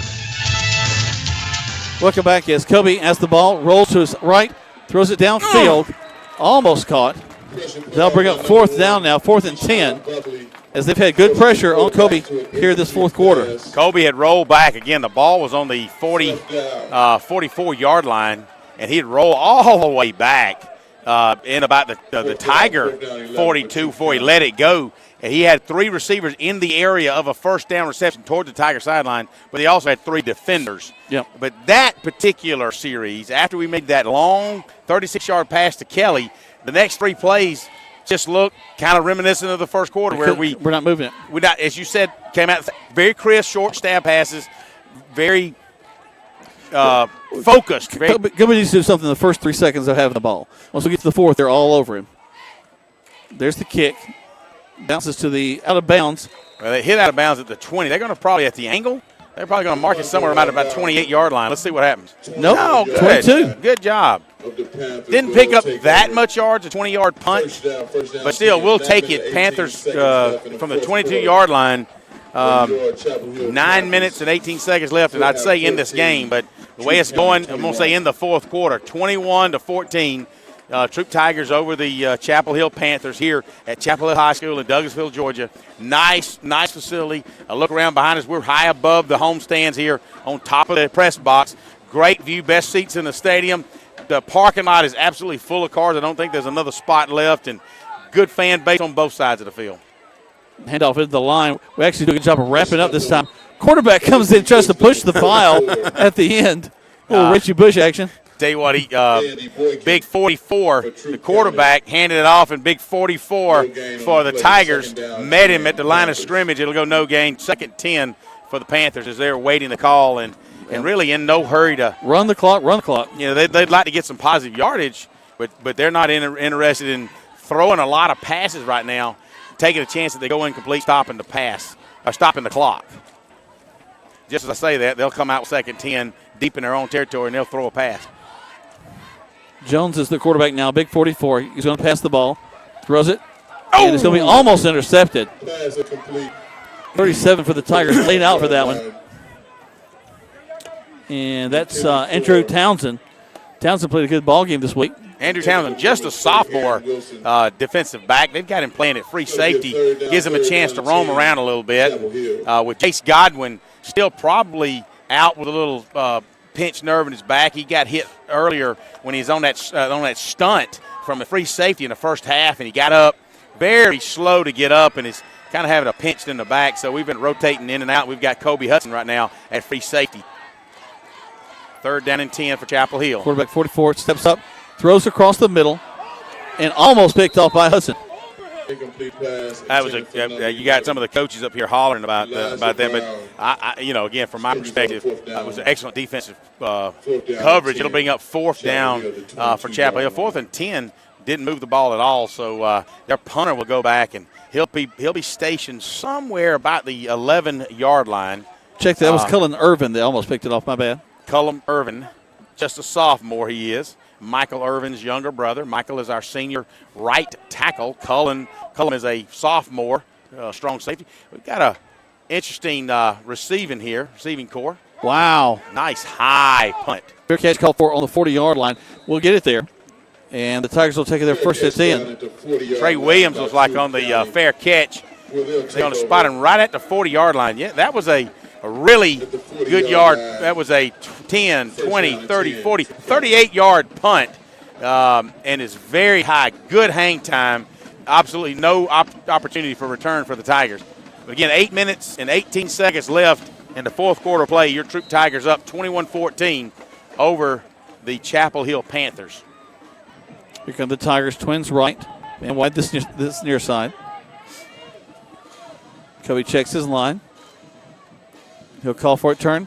Quickly hand it off to Trey. Trey kind of fighting the first couple of guys coming in the backfield. Picks up 1.5. He tried to do that. He kind of stumbled forward. Then he tried that little step and cut out, and he kind of lost his balance. And like you said, he stumbled forward. They're going to give him a 2-yard gain up to the 42-yard line. 2nd and 8 for your Tigers. As they were ready to go to the line of scrimmage, and now Kobe's got them back into a huddle. Clock's inside 8 minutes now. Part of that also is to take up a little bit of time. And as you said, Jack, there's no obvious play clock. So they got to really rely on the coaches on the sidelines to keep up with the time. Kobe calls for it. Turns. Tries to throw the stab pass. Now throws down the field. And it's going to be broken up. Looking for a flag. No flag on that one. Well, again, and I don't blame Glisson for running down the sidelines because, as you and I said, he had him held just like this when he tried to come back in. The defender put his arm around him, but you know what? Okay, so now we're even. Now we're even. That's bottom line. Two no calls. And so, and I think Glisson, when he goes back and watches the film, he'll say, okay, he should argue his case. But again, that brings up 3rd down and 8 for the Tigers. Big play here for the Tigers is, we're starting to play a game of field position, but we'd like to keep this drive alive. Visor's still on, so everything's okay. That's right. You coined that a couple weeks ago. As long as the visor's on, we're all right. We're good. There's the snap. Fakes to Trey. Looking, has to roll right. Got a man behind him. He's going to be sacked. Back about at the 37-yard line. Now, if Kobe was a woman, he would have had eyes in the back of his head because, all mamas having eyes in the back of the head. He would have seen that coming. But unfortunately, that didn't happen. So we're going to ask Mark Anthony Dixon to have a nice punt again, a nice overturn. There's another first in sports broadcasting for you. If Kobe was a woman. Hey, he'd have eyes in the back of his head. That's what my wife always said. Ladies and gentlemen, Greg Hicks, care of WLAG Radio. Eagle Sports. Okay. Don't forget to come out to Your Pie on Monday night and tell Greg about women and their eyes in their back of the head. I invite all of you women to join us there. Little high snap. Gets it off. Nice punt again. Under pressure, 30. Should take a nice Tiger roll. Yep. Down to about the 24 and a half yard line. Yep. Let's take a quick 30 seconds back to the station. Tigers leading 21-14. Panther ball, though. You're listening to Troup High School Tiger Football on Eagle Sports. Life costs money, sometimes lots. First Franklin Financial has loans for living. Our Hogansville and LaGrange branches offer personal loans from $300 to $15,000 with payment plans to fit any budget. Stop by and meet the friendly Franklin folk at the location near you. Visit onefc.com to learn more. All loan terms and applicable APRs depend on meeting our underwriting and income criteria for the loan size requested and may require collateral. Georgia Residential Mortgage Licensee number 5656. Now back to the field for Troup Tigers football on the Eagle Sports Network. Second surge by the quarterback. He's going to pick up about 6 yards. 2nd and 4. That was a call play, a quarterback draw as he took the ball and kind of stepped back and turned around and just went straight up the middle. Picks up 6 hard yards. Ball be resting the nose of the football on the Chapel Hill 30-yard line. He's really shaped more like a fullback than he is a quarterback. I think the number 44 makes him look thick. It does. He's probably only 180 pounds maybe or less, but he looks big. Man in motion goes to the far side. Handoff. They pop to the outside. That's the Davis again. Picks up the first down. He is so dangerous with his runs. And not only that, you got to be really careful too at this point in the ball game as he slips out to their left side and slides out for about 8 yards and picks up the first down. As he's going out of bounds, you got a lot of pursuit by the Tigers, and he was escorted out of bounds, if you will. Yeah. They got to be real careful at this game. You don't want to have a personal foul, late hit, or anything like that out of bounds at this stage of the game, only up by a touchdown. And as you and I said at the break, I hope I don't see Chapel Hill nickel and diming in 5 and 6 yards at a time and driving it down to tie this ball game up. I think if they're going to do it, it's going to come on a big play.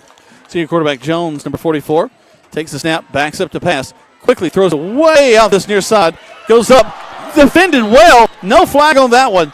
Excellent job by Sir Morgan as he came back. He was well out height. If you see, he stands what 5'8", 5'9". This kid's about 6'2", maybe. They're wide out, and he timed his jump just right to knock that ball down. Yep. Turned around at the last minute, batted the ball down. You couldn't have asked for a better time. And again, 1st down and 10. 2nd short, that's typically when you're going to find that bomb, if we will. I hate to keep saying bomb. The NSA, a lot of, be honest, FBI, when they get the truck, they'll be like, did you just say bomb on a high school campus? No, you said that Kobe's a woman. Oh, there you go. And he would be a bomb if he was. He would be the bomb. Oh, Lord. Chapel Hill's going to throw the ball. Complete nice to number 1. He's still on his feet, run the ball. 1st down for them at the 50-yard line. Nice job under a lot of pressure. The quarterback made a throw and got hit immediately to a nice little, about a 8-yard hit to the wideout. He took it from there and picked up another 8 yards. That'll move the ball into Troup territory at the 48-yard line. Clock's running as they reset the chains. And 5 minutes and 20 seconds left in the fourth quarter of play. Troup Tigers up 21-14. But Chapel Hill it's just nickel and diming right now, which is what we didn't want to see. Picking up a little first down. That's their second first down of this series. Jones stays in at the quarterback, tied into the right side. Twins to the left. Trips, really. Quickly throws it. Oh! It's really more of a lateral. Get on it. It goes out of bounds. There's meant to be a little step pass to the outside, but falls incomplete and goes out of bounds. Ball scoots out of bounds. You're right, Jack. You could just see that. They had Trips out and had out toward the Troup Tiger sidelines. Trips on the left side, and their slot back had taken 2 steps back. If it had taken 3 or 4 steps back, it would have definitely been a lateral. At this angle, it was still a forward pass, but an incomplete pass at that. Stops the clock at 4 minutes and 59 seconds left. Ball just near the hash on this side. Trips again. Look, they might try to run a similar play back to the side. Instead, they hand the ball off to the tailback, who again, he stopped at the line of scrimmage, then pops to the outside and picks up the extra yard. And you're right. He hits at the line of scrimmage. He pops to the right side and picks up, 7 yards? It'll be second down and a long 3.5 maybe. Third down. I said second down. I'm sorry, third down. That's right. The first pass was a stab pass, incomplete. At the 41-yard line of Troup County. Our thanks to Rusty Taylor. They just got through watching the play at the LSPA. All the Kings women, they're doing a great job with that. Quarterback's going to keep it, pick up the first down at the 40. And that's just a good run by that young man. He's still driving all the way down to the 36. You got to give credit to Sir Morgan and Cullum Irvin to come in and make that tackle after a first down. But, again, the Chapel Hill is going to prove me wrong. I really thought it would be a more of a bigger play offense to make this happen. But they've been 4, 5, 6 yards at a time, and all of a sudden when they needed a 12-yard pass, and they started back here on their 22, 23-yard line, and they just creeped all the way into Tiger territory. And as Principal Watts just texted me and said, "Ooh, these Tigers are making me gray-headed." So, 4 minutes left to go in this contest. A lot of movement in the line, and the quarterback's going to go to the right side. I'm surprised they did not throw a flag, but no gain on that one. They let the play go. Was that a design play? A lot of offenses now got this play where they'll just hike it to the quarterback, and they stand around looking at each other like, did we mean to do that? And it's a live football, and the defense is wondering what's going on, and you pick up 5, 6, 8 yards, Coach Craig Garner's dad, Larry Garner Sr., had a play at the Rosemont Elementary School where I would go down like I'm tying my shoe and pick the ball up, throw it back to Larry Jr., and he'd score a touchdown. Well, he never did score a touchdown. We love the play, though. Now, hold of the Tigers. What we need now is a turnover. It's 3 minutes and 20 seconds left in the fourth quarter. Clock ticking. And quarterback back to pass. Here we go. He's going to be sacked. Back around the 45-yard line. A huge defensive play. Clock continues to tick down to 3:06. We really need to get the ball back. Nice job by Zy Varner as he comes in on an outside blitz, and it actually loses about – what? 7, 8, 9 yards. Third down and 18, inside 3 minutes. Big play here for the Tigers. And you wonder, there's still enough time. The way they're moving the football, will they punt it away and try to hold the Tigers? No. Chapel Hill has 2 timeouts left. I don't think Chapel Hill's going to do anything but try to get the first down here. Twins left and right. Quarterback back to pass. Got some pressure. Throws across the middle of the field. Oh, he's wide open. And it was 84, excuse me. He was wide open on an inside slant. He came down about 8 yards on the hash mark, slanted behind Jabraylon Gooden, but in front of Kobe Hudson, and he was wide open. Had the ball been on the mark, that would have been a first down for sure, or at least very close. So it's fourth down, and incomplete pass. The clock stops with 2:28 left. Troup Tigers 21.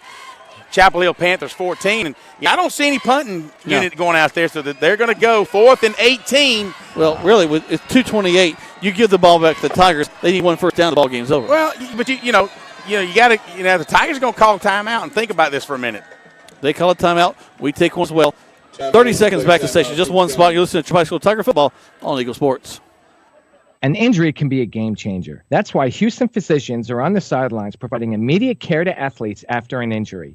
Houston physicians have been on the sidelines of football games since Dr. Houston started the tradition 60 years ago with the Auburn Tigers. The Houston Sports Medicine team provides high school pre-participation physicals, sideline coverage, and Saturday morning injury clinics at the Jack Houston Memorial Hospital during football season. An injury can be a game changer, and immediate evaluation care can be a game changer too. Contact the LaGrange Houston Clinic at 706-884-3274. Now back to the field for Troup Tigers football on the Eagles Sports Network.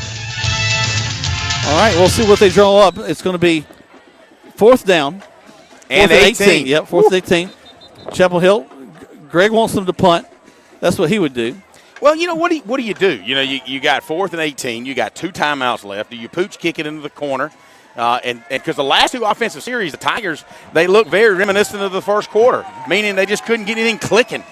And so let's just hope that Chapel Hill didn't come out with 18-yard gain. Back to pass is the quarterback. He scrambles. Ooh. He's hit. He throws the ball, and he's complete and picks up the first down. Are you kidding me?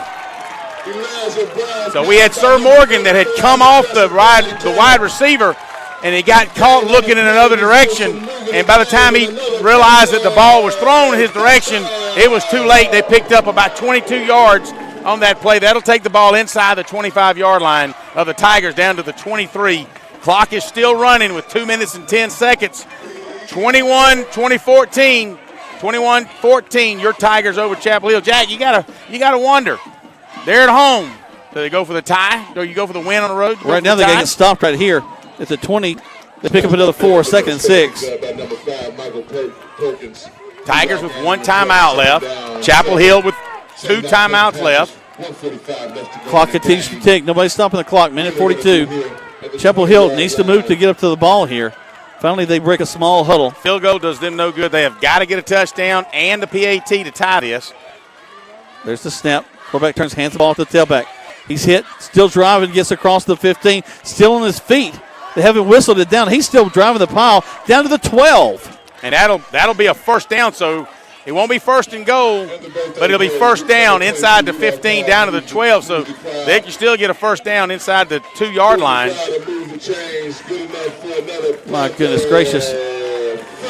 Clock continues to run now, 21-14, minute 19 left to go to the contest. They send trips to the far side. Could just be throwing a corner route. We'll see what happens. And a flag thrown. Movement in the backfield by Chapel Hill. So they'll back them up 5.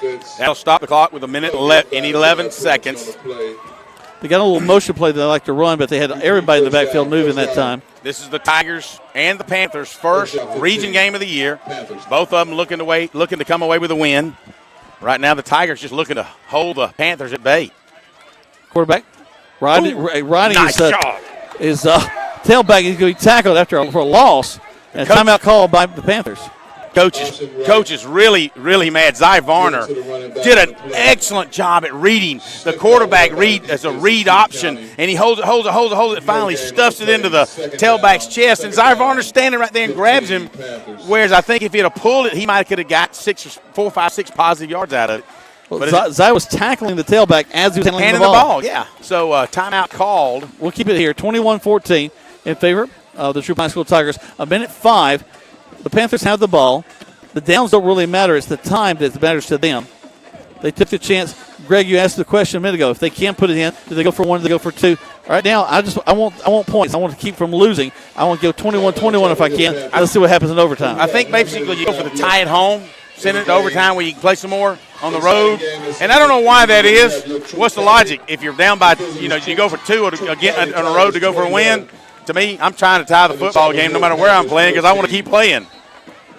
And so it's 2nd down and 15 for the Panthers. For the rest of the fans, there's the heel in the face. And there's something about being the heel in an away game, coming in trying to make the whole crowd upset, cry, whine, and to get a win. All right, here we go. Chapel Hill, here they come. After a little bit of a loss, the quarterback jumps back to pass, throws it. Ooh! And it's going to be bounced around, falls incomplete. Could have been intercepted.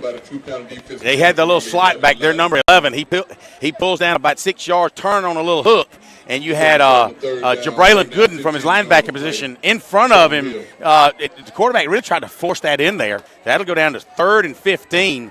There's no field goal here. This is 4-down territory here, guys. No matter what happens, you got 1 minute and 1 second. You got 61 seconds left in this fourth quarter.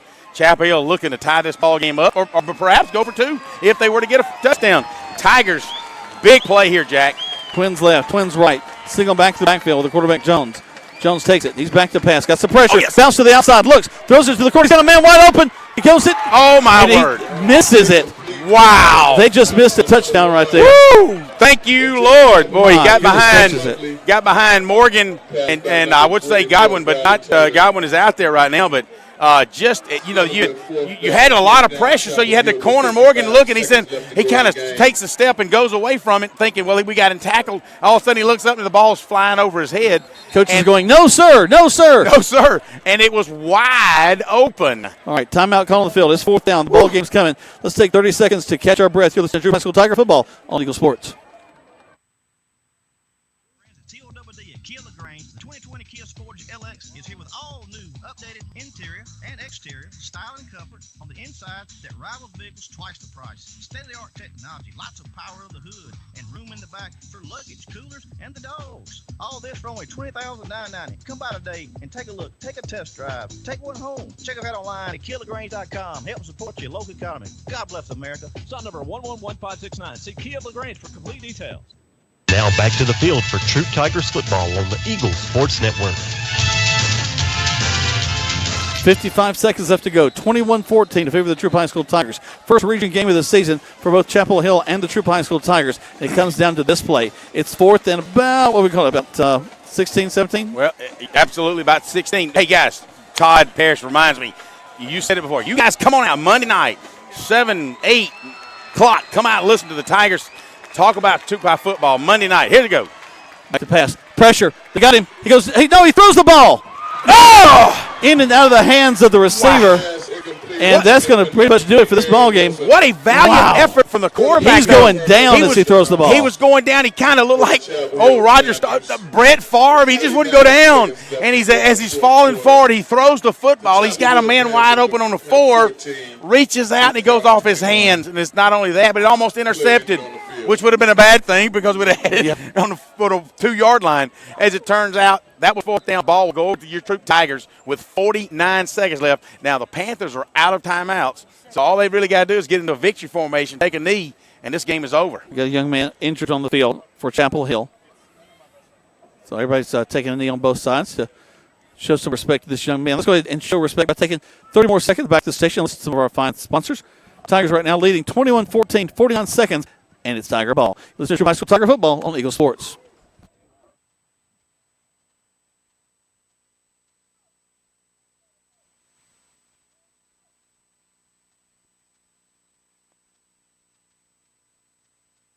A Southern tradition since 1945, that's Rogers Barbecue and Catfish House. You can find them at 117 New Franklin Road in LaGrange. So when you're ready for lunch, Monday through Friday from 11 a.m. to 2 p.m., come to Rogers Barbecue and Catfish House for meat, 2 vegetables, and bread, dessert, and drink for only $7.29. That's a big lunch for a small price. So when you're ready for a delicious barbecue and only U.S. farm-raised catfish, make your way to 117 New Franklin Road in LaGrange for Rogers Barbecue and Catfish House for a great meal. Now back to the field for Troup Tigers football on the Eagles Sports Network. What an exciting finish to this contest. 49 seconds left to go. 21-14, and the Troup High School Tigers will make their way down the field. It is their ball after a huge stop. But I give it to the quarterback, Jones. He was scrambling around, a lot of pressure, going down. I'm talking about he was falling like a tree in the forest, and released the ball as he hit the ground. Had a receiver down there around the 4-yard line, was at full extension, bounced off his hands, bounced off a Tiger's hands, and falls incomplete. And now the Tigers have the ball. Cubby will take it, and he will wait until it comes in the backfield. Now he'll take a knee, and they'll let the clock continue to run. And a big win to start region play for the Troup High School Tigers in this contest. That should do it. Clock ticks down, and that's going to do it. Teams are making their way to midfield right now. And what a contest. Credit Chapel Hill. They gave the Tigers everything they could ask for tonight. But the Tigers come away with a big win, their first region win. That's the most important thing. 21-14 will be your final here from Douglasville.